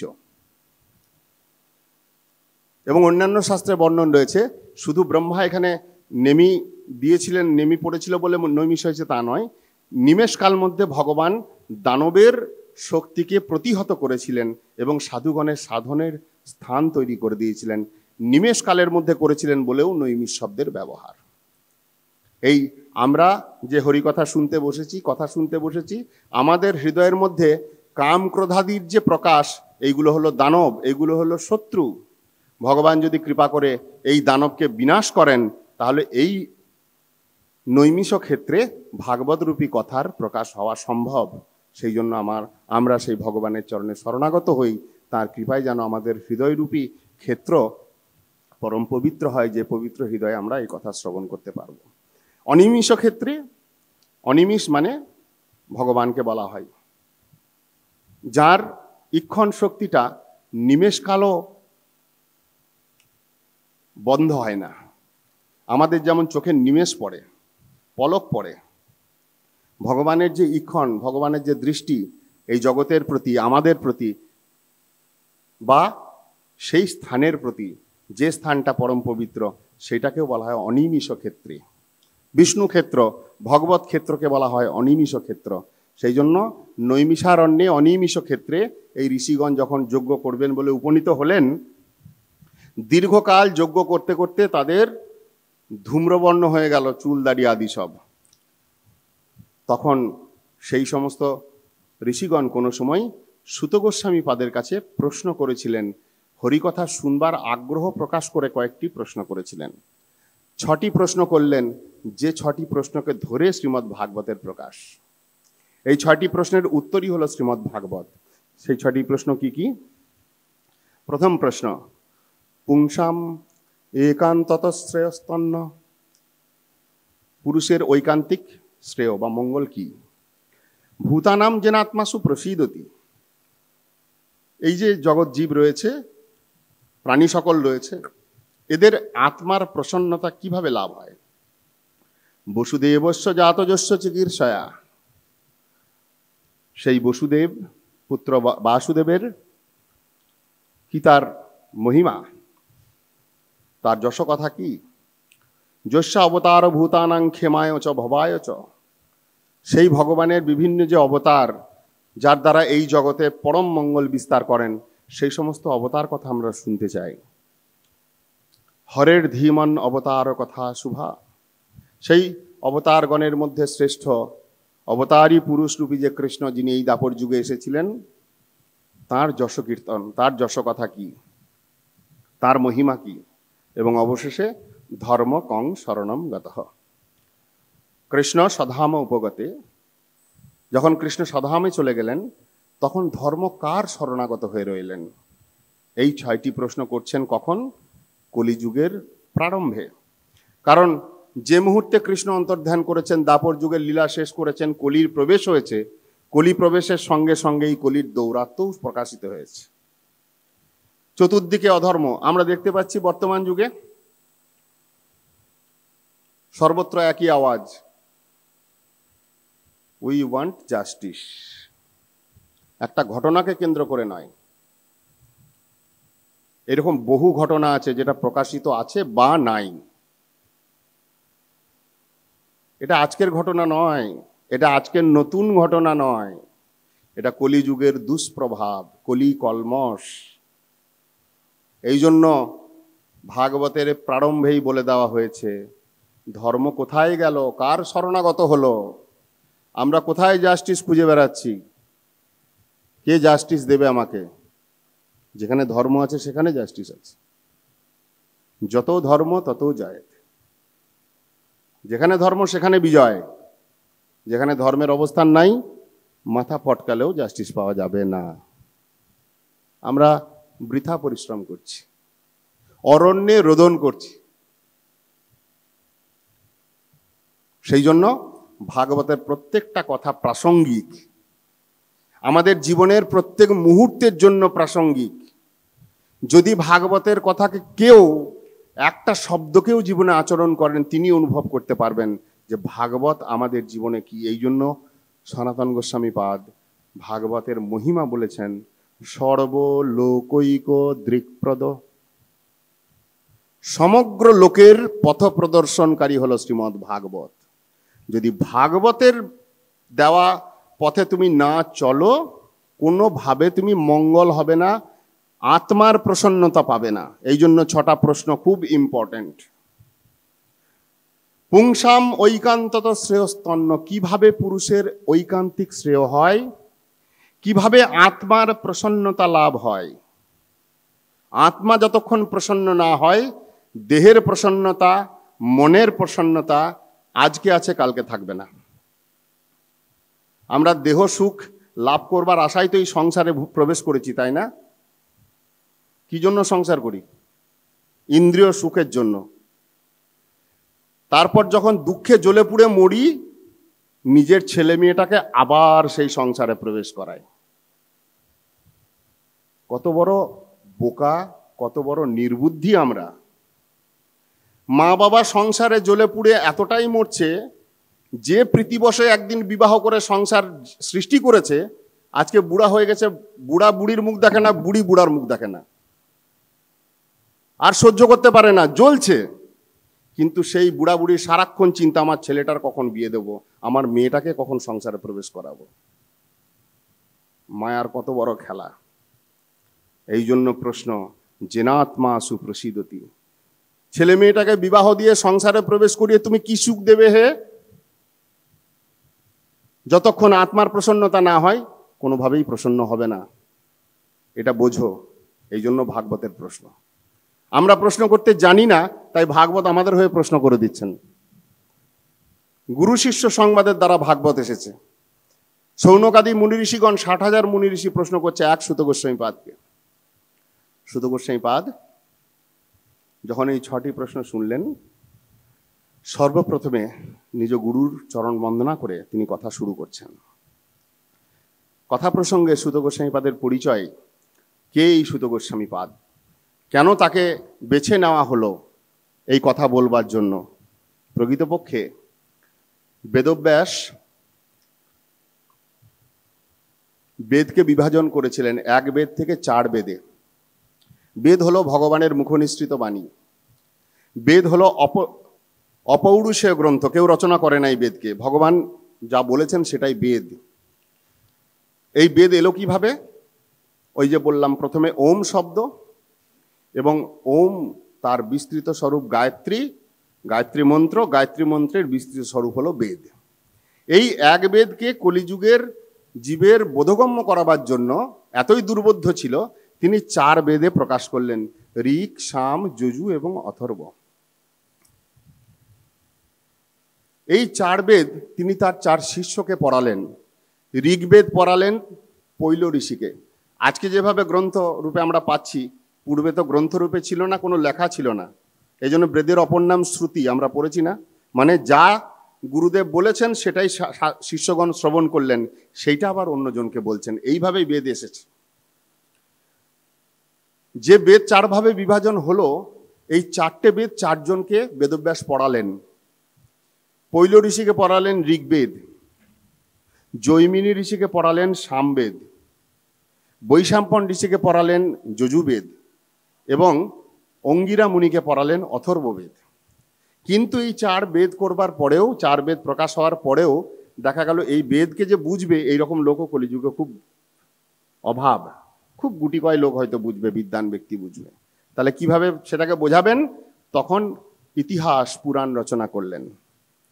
বেদের যে সিদ্ধান্তগুলো, সূত্রগুলো, ত্যক্ত গৃহ সন্ন্যাসী, জন্মাবা মাত্র যিনি প্রবজ্জায় গমন করেছিলেন, যিনি অপেত অনুপেত কৃত্যম, অনুপেত অপেত কৃত্যম, যিনি নিকটে না থাকলেও সর্বক্ষণ হৃদয়ের মধ্যে, অর্থাৎ খুব আত্মীয় হয়ে কাছে থাকতে পারেন, এইরকম বিভু বস্তু সুখদেব গোস্বামী পাদ।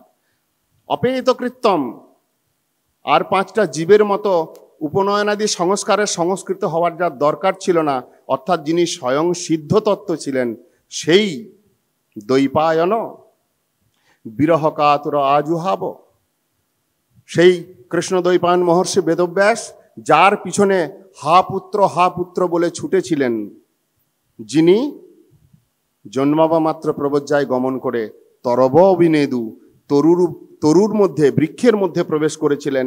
কেন বৃক্ষে প্রবেশ করেছিলেন? একদিকে যেমন বেদব্যাস চিল্লাচ্ছিলেন পিছন থেকে হা পুত্র বলে, সেই রকম বৃক্ষগণ, বৃক্ষরাজি সকল তাকে হা পুত্র বলে যেন সম্বোধন করছিলেন।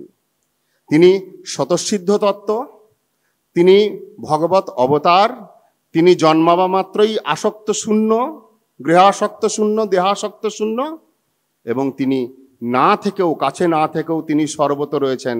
এই রকম মুনিমানত অস্মি, সর্বভূত অন্তর্যামী, সেই বেদব্যাসের অন্তর্যামী, সেই বৃক্ষের মধ্যে প্রবেশকারী, সেই যে বনে জঙ্গলের অন্তর্যামী সুখদেব গোস্বামী পাদ, এমনকি আমার ভিতরে প্রবেশ করে আমার মুখ দিয়ে সেই সুখদেব গোস্বামী পাদই বলাচ্ছেন, সেই সর্বভূত অন্তর্যামী মুনিকে আমি প্রণাম করি, মুনি মানত অস্মি। এই কথার দ্বারা সুত গোস্বামী পাদ প্রথমেই বলে দিলেন, আমি কোনো কথা কীর্তন করছি না আপনাদের কাছে, আমার ভিতরে প্রবেশ করে আমার গুরুদেব এই কথা বলাচ্ছেন। কত সুন্দর সিদ্ধান্ত! স্বয়ং শ্রীল প্রভুপাদ 1928 সালে যখন 11ই আগস্ট এই কলকাতার অ্যালবার্ট হলে গৌড়ীয় দর্শনের ওপর বক্তৃতা দিবেন বলে উঠে দাঁড়িয়েছেন, ঠিক এই রকমই কথা বলেছিলেন। আমার গুরুদেব, সভাপতির আসন, সভাপতি যে কোনো সভায় থাকেন, একটা চেয়ার আছে, সেই চেয়ারটাকে খালি রাখা হয়েছে, কেউ বসেননি, প্রভুপাদ বসতে দেননি। সকলের মনে প্রশ্ন, সভাপতির আসনটা খালি, তাহলে কে সভাপতি? প্রভুপাদ স্বয়ং সভাপতি, কে বসবে? তার আগে দুটো ভাষণ হয়েছে, সেই দুটো ভাষণের সভাপতি কোনো বিশিষ্ট ব্যক্তি ছিলেন, সমাজের কোনো উচ্চপদস্থ ব্যক্তিকে সভাপতি করা হয়েছিল, প্রভুপাদ সাইডে বসেছিলেন। আর আজকে প্রভুপাদ নিজে বলছেন, অথচ সভাপতির আসনটা শূন্য। কে আজকের সভাপতি? সকলের মনে একটা প্রশ্ন, কেউ বলতে পারছেন না। প্রভুপাদ বক্তৃতা শুরুতেই উঠে দাঁড়িয়ে বলছেন, আপনারা যে আজকে সভাপতির আসনটি শূন্য দেখছেন, প্রকৃতপক্ষে এখানে আমার গুরুদেব আজ সভাপতি রূপে অবস্থান করছেন। গুরুতত্ত্ব নিত্য, গুরুবর্গ নিত্য, আমাদের মস্তকোপরি গুরুবর্গ রয়েছেন, এনারা প্রকট এবং অপ্রকট, প্রভুপাদের শব্দ। আমার গুরুদেব প্রকট এবং অপ্রকট দুই অবস্থাতেই নিত্য বর্তমান থেকে আমার বুদ্ধিবৃত্তিকে তিনি প্রেরণ করছেন। এই রকম গুরুদেবকে আমি আজকে আমার এই শূন্য কাষ্ঠাসনের সভাপতির আসনে বরণ করে আমি তার চরণে প্রণত হচ্ছি। প্রভুপাদ শিখিয়েছেন। প্রভুপাদ কোথায় পেলেন? ভাগবত শেখাচ্ছেন। এই জন্য এক ভাগবত বড় ভক্তিরস শাস্ত্র, আর ভাগবত ভক্তিরস পাত্র। যিনি ভাগবত ধর্মের যাজন করবেন তিনি মহাভাগবতের পরিণত হবেন। আমাদের গুরুবর্গ সকলেই মহাভাগবত, তারা এই ধর্ম ব্যতীত অন্য কোনো ধর্ম যাজন করেন না। আমরা গুরুবর্গকে চিনতে পারবো না ভাগবতের আলোকে না দেখলে। কে একটু মিষ্টভাষী, কে একটু কটুভাষী, এই দিয়ে গুরুবর্গ চেনা যায় না। কে কীর্তন রসিক আর কে সিদ্ধান্ত রসিক, এই দিয়ে গুরুবর্গকে কোনো অনুধাবন করতে পারবেন না। যদি গুরুবর্গকে অনুধাবন করতে হয়, ভাগবতের দৃষ্টিতে ভাগবতকে চেনা যায়। তারপরে বলছেন, য স্বানুভাবম অখিল শ্রুতি সারমেকম অধ্যাত্মদীপমতি তীর্ষতাম তমোন্ধম সংসারিণাং করুণয়াহ পুরাণ গুজ্জম তং ব্যাস শুনুম উপজানি গুরুম নমামি গুরুং মুনি নাম। সেই আমার গুরুদেব, মুনিগণ শ্রেষ্ঠ সেই গুরুদেবকে, ব্যাসপুত্র সেই মুনি শ্রেষ্ঠ গুরুদেবকে আমি প্রণাম করি, যিনি সংসারিণাং করুণয়াহ পুরাণ গুজ্জম, এই কলিহত জীবের, সংসারী জীবগুলোর প্রতি করুণা পরবশ হয়ে বেদের সর্বশ্রেষ্ঠ গোপন তত্ত্ব, বেদের পুরাণের ইতিহাসের সর্বগোপন শ্রেষ্ঠ সার কথাকে এই অন্ধকারময় কলিযুগে অধ্যাত্মদীপম, প্রদীপের ন্যায় প্রজ্বলিত করে আমাদের মায়াবদ্ধ জীবগুলোকে উদ্ধার করার প্রয়াসে এই শ্রীমদ্ ভাগবতকে প্রকাশ করেছিলেন সেই ব্যাসপুত্র, সেই মুনিশ্রেষ্ঠ সুখদেব গোস্বামী পাদকে আমি প্রণাম করি। এই দুই শ্লোকে নিজ গুরুদেবের চরণ বন্দনা করে ক্রমে সুত গোস্বামী পাদ সেই শৌনকাদি মুনি ঋষিগণের যে প্রশ্ন, সেই প্রশ্নের উত্তর দিতে শুরু করছেন। একটি শ্লোকের দ্বারা প্রথম দুটি প্রশ্নের উত্তর দিচ্ছেন। কি প্রশ্ন ছিল? প্রথম প্রশ্ন, পুরুষের বা জীবের সর্বশ্রেষ্ঠ ঐকান্তিক শ্রেষ্ঠ কিভাবে হয়, ঐকান্তিক শ্রেয় ঐকান্তিক মঙ্গল কিভাবে হয়, আর জেনা আত্মা সুপ্রসীদতি, আত্মার প্রসন্নতা কিসে লাভ হয়।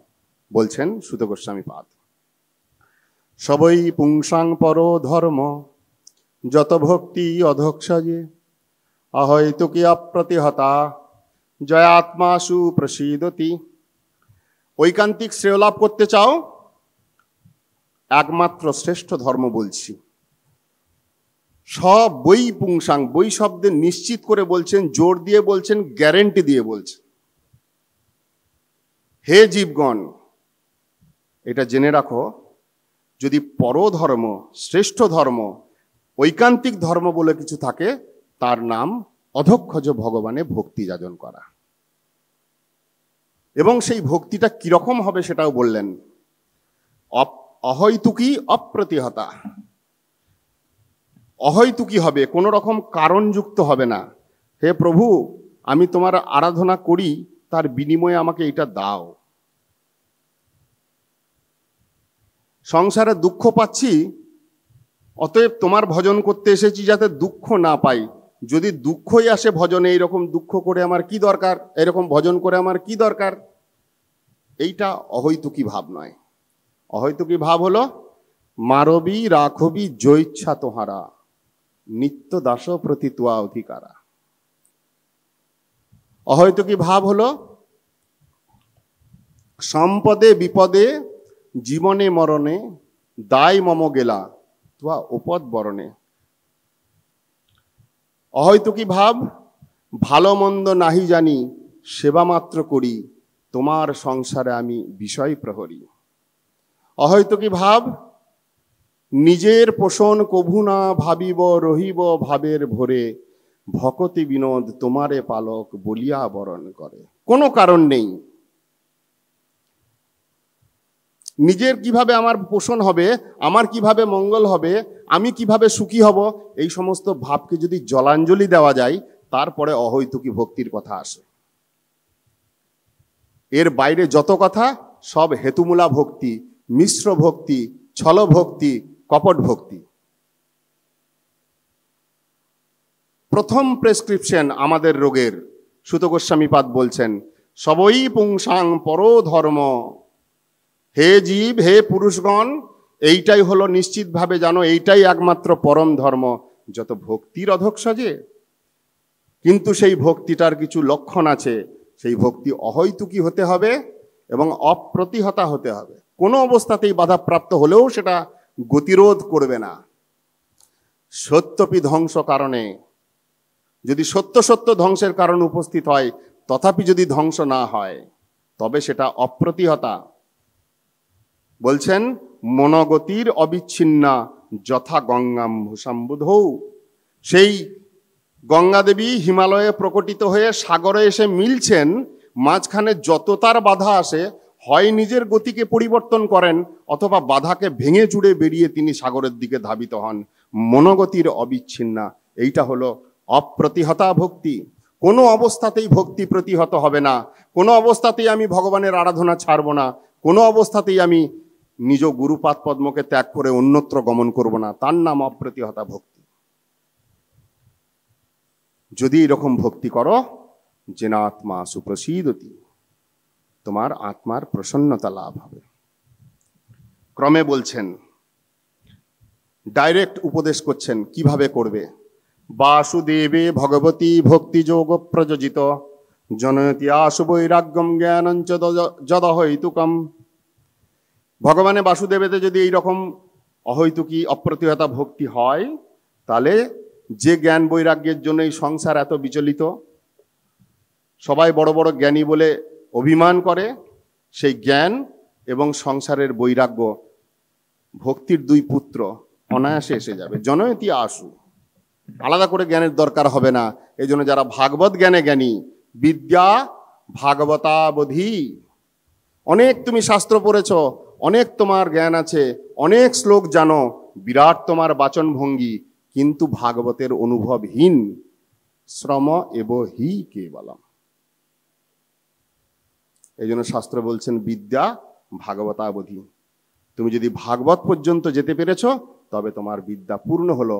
না হলে যে বিদ্যা সেটা হলো অবিদ্যা, সেটা জড়বিদ্যা। জড়বিদ্যা যত মায়ার বৈভব, জীবকে করয়ে গাধা। মোহ জনমিয়া অনিত্য সংসারে জীবকে করয়ে গাধা। এটা ভজনের বাধা। এই জড়বিদ্যাটা, এই অবিদ্যাটা আমার ভজনের বাধার স্বরূপ। ওই জন্য বিদ্যা ভাগবতাবধি। যদি ভাগবতের জ্ঞান পাও, জ্ঞান এবং বৈরাগ্য স্বাভাবিকভাবে তোমার কাছে আসবে। ব্যতিরেকভাবে উপদেশ করছেন, ডাইরেক্ট বললেন, এবার ঘুরিয়ে বলছেন, ধর্মস্য অনুষ্ঠিত পুংসাম বিশ্বক্ষেন কথা সুজ ন উৎপাদয়তে যদি রতিম শ্রম এবহি কেবলম।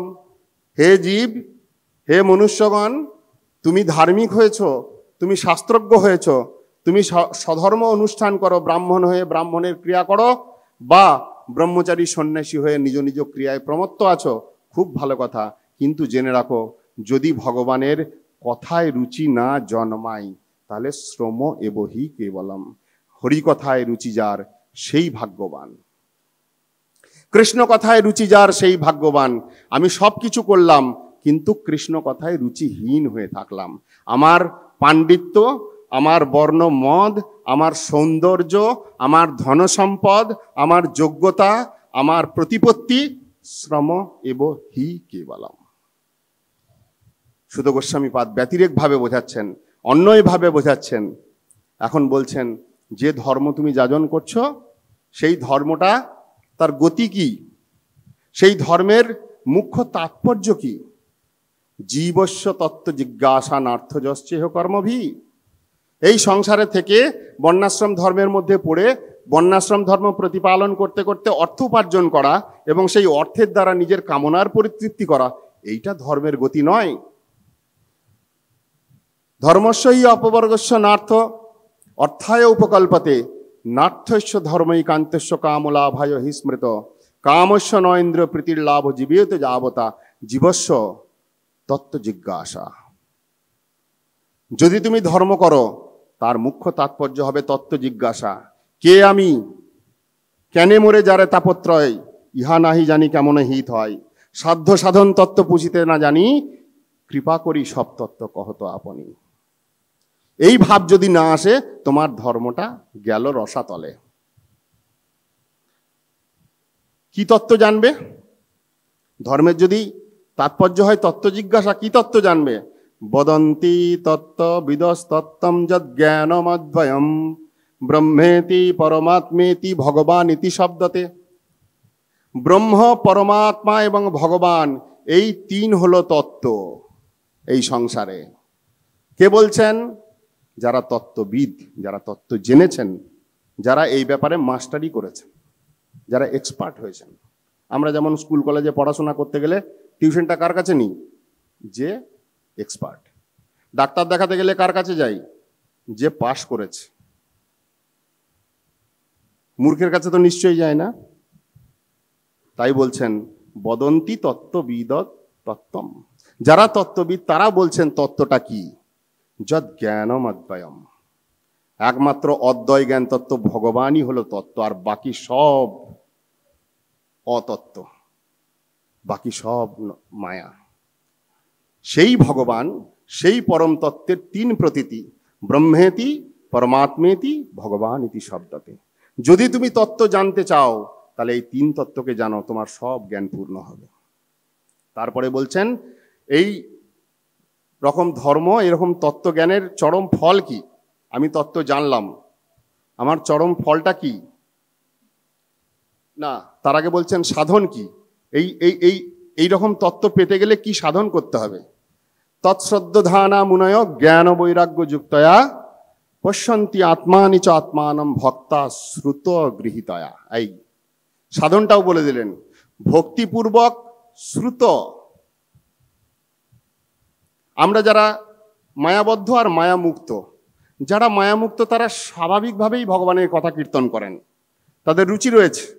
গোলোকে বৈঠত গাওয়ে নিরন্তর নাম বিরহ নাই জানে, তারা নিরন্তর ভগবত কথায় প্রমত্ত রয়েছেন, তাদের কথা বলছেন না। আমাদের মতো জীবের কথা বলছেন। যারা বদ্ধ তারা কি করবে? তৎ শ্রদ্ধান মুনয় জ্ঞান বৈরাগ্য যুক্তয়া।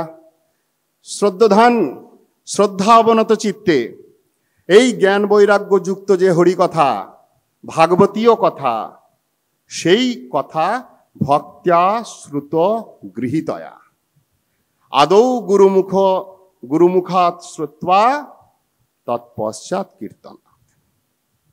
আগে গুরুমুখ থেকে শোনো, এইটাই হলো সাধন, তারপরে আসছে কীর্তন। যিনি শুনেন নাই তিনি কীর্তনের অধিকারী নন। কে কীর্তন করতে পারে? যে যতটা শ্রবণ করেছেন। তার বাইরের যে কীর্তন সেটা ভেকের কীর্তন, ভেকের কচকচানি, ব্যাঙের গান, ওই কীর্তন দিয়ে মঙ্গল হবে না। ভাগবত বলছেন, সুত গোস্বামীপাদ বলছেন, যদি তুমি এইরকম শ্রবণ কীর্তনমূলা সাধন করো, তার ফল কি? চরম ফল। অত পুংভি দ্বিজশ্রেষ্ঠা বর্ণাশ্রম বিভাগস স অনুষ্ঠিতস্য ধর্মস্য সংসিদ্ধির হরিতোষণম। অতএব, এখন কনক্লুড করছেন, অতএব হে ব্রাহ্মণগণ, হে মুনিগণ, এই বর্ণাশ্রম বিভাগে যে ধর্ম রয়েছে, যে ধর্ম যাজন করার কথা এতক্ষণ বলা হলো, সেই ধর্মের চরম ফল হলো সংসিদ্ধির হরিতোষণম। তোমার দ্বারা যাজিত ধর্মের দ্বারা যদি হরি সন্তুষ্ট হন, সেইটাই চরম ফল। আরাধিত যদি হরি তপসা তত কিম, ন আরাধিত হরি তপসা তত কিম। অন্তর বহির যদি হরি তপসা তত কিম, ন অন্তর বহির যদি হরি তপসা তত কিম।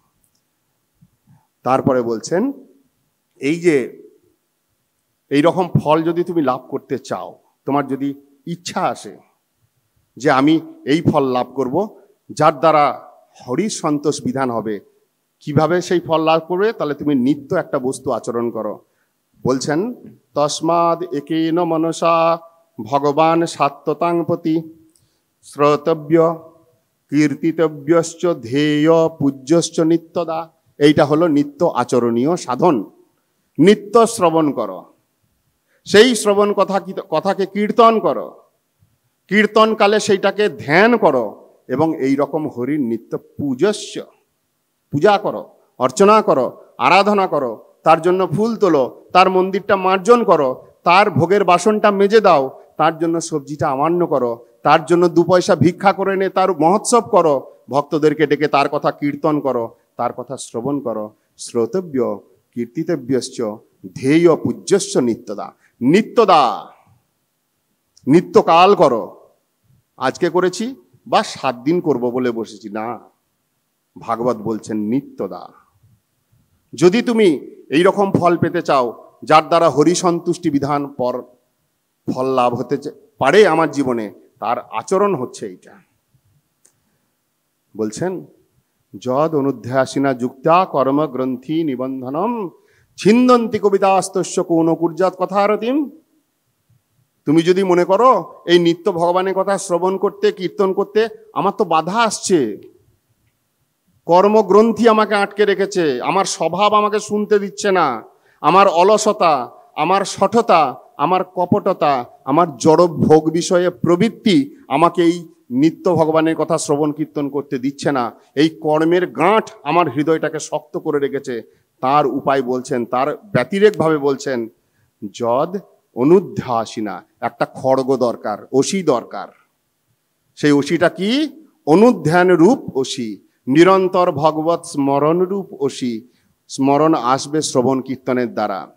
ওই যদি তুমি অসিটা লাভ করতে পারো, ওই ধ্যানরূপী, অনুক্ষণ ধ্যানরূপী খড়গ যদি লাভ করতে পারো, কর্মগ্রন্থি নিবন্ধনম, কর্মের গ্রন্থিকে কেটে দেবে, ছিন্ন বিচ্ছিন্ন করে দেবে।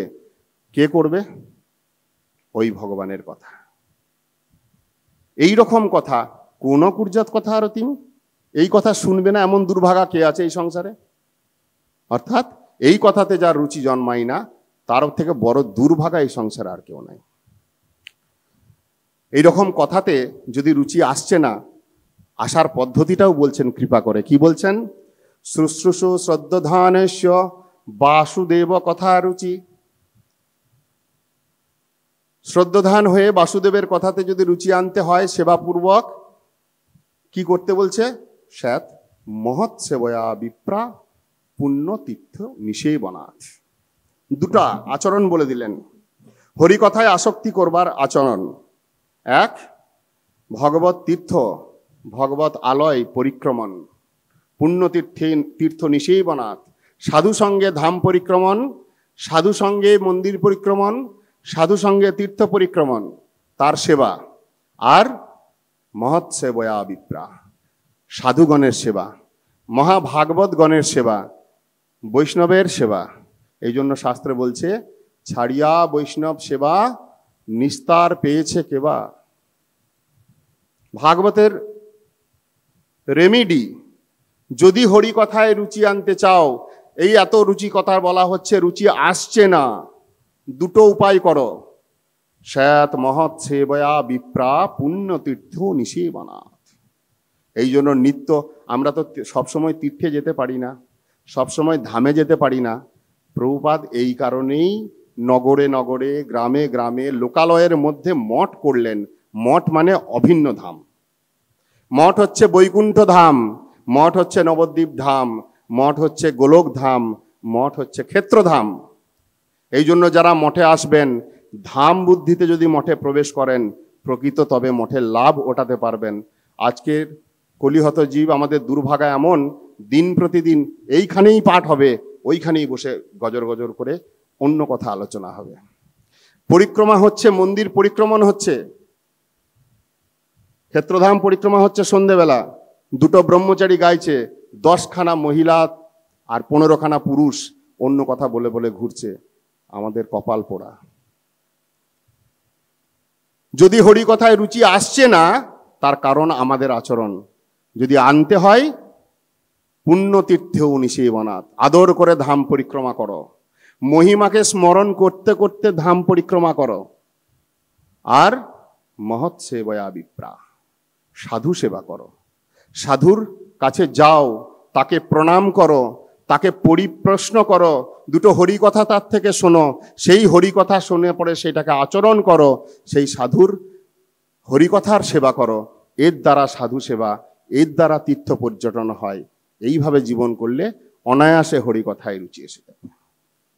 যদি তুমি এইরকম রুচিযুক্ত হয়ে হরিকথা শ্রবণ করো, তার ফলটাও বলছেন, শৃণ্বন্তু সকথা কৃষ্ণ পুণ্যশ্রবণ কীর্তন হৃদন্তস্থি অভদ্রাণী বিধুনতি সুহৃৎসতাম নষ্ট প্রায়সু অভদ্রেষু নিত্যং ভাগবত সেবয়া ভগবতী উত্তম শ্লোকে ভক্তির ভবতি নৈষ্ঠিকী।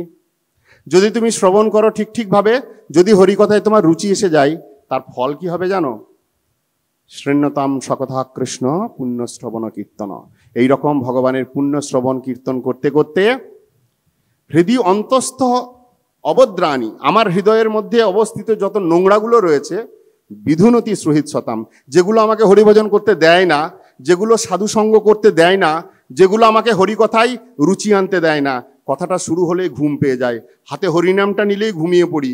হরিকথা, ভাগবত কথা সকালবেলায় 9:30 থেকে 12টায় শেষ হওয়ার কথা, 12টার থেকে 12:05 বেজে গেলে কিন্তু আর রুচি থাকবে না। ঘড়ির কাঁটা যেমনই ঘুরে যাবে, খালি একটাই কথা মনে হবে, কখন শেষ হবে, কখন এবার উঠবো। যে বস্তু আমাকে বাধা দিচ্ছে, সেই বস্তুটা বিধুনতি সুহৃৎসতাম, হৃদয় থেকে পরিশুদ্ধ হবে, পরিষ্কৃত হবে। নষ্ট প্রায়শ অভদ্রেষু নিত্যং ভাগবত সেবয়া। ওই যে ভাগবত সেবা, ভক্ত ভাগবতের সেবা আর গ্রন্থ ভাগবতের সেবা করতে করতে হৃদয়ের সমস্ত অভদ্র নষ্ট প্রায় হবে। ভগবতী উত্তম শ্লোকে ভক্তির ভবতি নৈষ্ঠিকী। সেই উত্তম শ্লোক ভগবানেতে তখন ক্রমে নিষ্ঠা লাভ হবে, রুচি লাভ হবে, আসক্তি লাভ হবে। আমরা 7 দিন ভাগবত কথা শুনতে বসেছি, আমাদের সকালের অধিবেশনের সময় শেষ, 12টা বেজে গেছে। কথার ক্রমানুসারে আমার যে পর্যন্ত যাওয়ার কথা, মানে 2য় স্কন্ধ শেষ করার কথা, আমি 1ম স্কন্ধের মাত্র 2য় অধ্যায়ে আছি। অর্থাৎ হিসাব মতো এখন হয়তো 40টা অধ্যায় বাকি, কথার সময় শেষ। আমি একটু ধৃষ্টতাপূর্বক এই কথাগুলোকে বেশিক্ষণ কীর্তন করবার প্রয়াস করলাম, নিজের আত্মমঙ্গলের জন্য। ভাগবত 18,000 শ্লোক সমন্বিত। আমাদের জীবন শেষ হয়ে যাবে, ভাগবত শেষ হবে না। অতএব সমগ্র কথার কিয়দংশ শুনতে শুনতে যদি হৃদয়ে ভক্তির অনুকূলতা পাই, আমার মনে হয় সেটাই ভাগবত কথা শ্রবণের প্রকৃত ফল। এই প্রসঙ্গটা সুত গোস্বামীপাদ একদম প্রাথমিক উত্তর দিচ্ছেন, এইটাই ভাগবতের চরম কথা। এখানে এতক্ষণ যা বলা হলো, এইটাকেও যদি কেউ নিষ্ঠাপূর্বক ধরে নেন, আমাদের মধ্যে কোনো একজন জীবনের গতি পাল্টাতে বিন্দুমাত্র সময় লাগবে না। অবশেষে বলছেন, অতবৈ কবয় নিত্যং ভক্তিং পরময়া মুদা বাসুদেবে ভগবতী কুর্বন্তী আত্মপ্রসাদনীম। যদি এই রকম ভাবে তুমি ভক্তি যাজন করো, তাহলে তোমার আত্মার প্রসন্নতা লাভ হবে। অর্থাৎ প্রথম দুটো প্রশ্নের উত্তর এই কয়েকটি শ্লোকের মাধ্যমে তিনি দিলেন। এবং শেষ যে প্রশ্নটা করেছিলেন যে ধর্ম কোথায় গেল, কৃষ্ণ যখন চলে গেলেন, কলিযুগের প্রাদুর্ভাব হলো, ধর্ম কার শরণ নিলেন, তার উত্তরে বলছেন, কৃষ্ণ স্বধাম উপগতে ধর্ম জ্ঞানাদিভিসহ কলৌ নষ্ট দৃশাম এষ পুরাণার্ক অধুনা উদিত। যখন যে মুহূর্তে কৃষ্ণ এই ধরাধাম থেকে অন্তর্হিত হলেন, তার প্রকট লীলাকে সংবরণ করলেন, তখন কৃষ্ণের সাথে সাথে ধর্ম, জ্ঞান, বৈরাগ্য আদি সহ এইগুলোকে নিয়ে কোথায় গেল? এতক্ষণ তো কৃষ্ণকে আশ্রয় করেছিল। যেমন কৃষ্ণ অন্তর্হিত হলেন, প্রকট লীলাটা গোপন করলেন। অপ্রকটভাবে তো তিনি নিত্য বর্তমান, কিন্তু তিনিও প্রকটভাবে যেমনই গোপন করলেন নিজেকে, তখন বলছেন কলৌ নষ্ট দৃশামেশ, কলিকালের এই নষ্ট অবস্থা দর্শন করে ধর্ম, জ্ঞান, বৈরাগ্য আদি এই পুরাণার্ক অধুনা উদিত সব কিছুকে নিয়ে এই শ্রীমদ্ ভাগবত মহাপুরাণ রূপে তিনি উদিত হয়ে এইখানেই ধর্ম আশ্রয় গ্রহণ করলেন। এই জন্য কলি যদি অন্ধকার হয়, এই শ্রীমদ্ ভাগবত মহাপুরাণ হচ্ছে সূর্য, অর্ক। সেই যেমন সূর্যের প্রকাশে জগতের অন্ধকার মুহূর্তের মধ্যে বিনাশ প্রাপ্ত হয়, যা কিছু চোখে দেখা যায় না সেগুলো স্পষ্টভাবে প্রতিভাত হতে থাকে চোখে, ঠিক সেই রকম আমরা কলির প্রভাবে গ্রস্ত হয়ে, কলির দ্বারা বশীভূত হয়ে, কলির দ্বারা আচ্ছন্ন হয়ে আমরা যে তত্ত্ব খুঁজে পাচ্ছি না, আমি কে, ভগবান কে, এই ধাম কি, ভগবানের নাম কি, ভগবানের ভক্ত কে, এই মঠ কি, এই ভগবানের অপ্রাকৃত মহিমা কি, যেগুলো আমাদের চোখের সামনে মোটেও দেখা যাচ্ছে না কলির অন্ধকারের জন্য, যদি ভাগবতরূপী সূর্যের উদয় হয়, তাহলে সমস্ত কিছু স্পষ্ট রূপে প্রতিভাত হতে শুরু করবে, হৃদয়ে স্ফূর্তি প্রাপ্ত হবে এবং ক্রমে আমাদের এই মায়ার যে বদ্ধদশা তার থেকে উন্নীত হয়ে ভগবানের সেবায় প্রবৃত্ত হতে পারব। বহু কথা, বহু প্রসঙ্গ, বৈকালবেলা আমরা চেষ্টা করব যাতে সেই প্রসঙ্গের ক্রমের অনুপাতে আমরা চলতে পারি। হরে কৃষ্ণ কৃষ্ণ কৃষ্ণ হরে হরে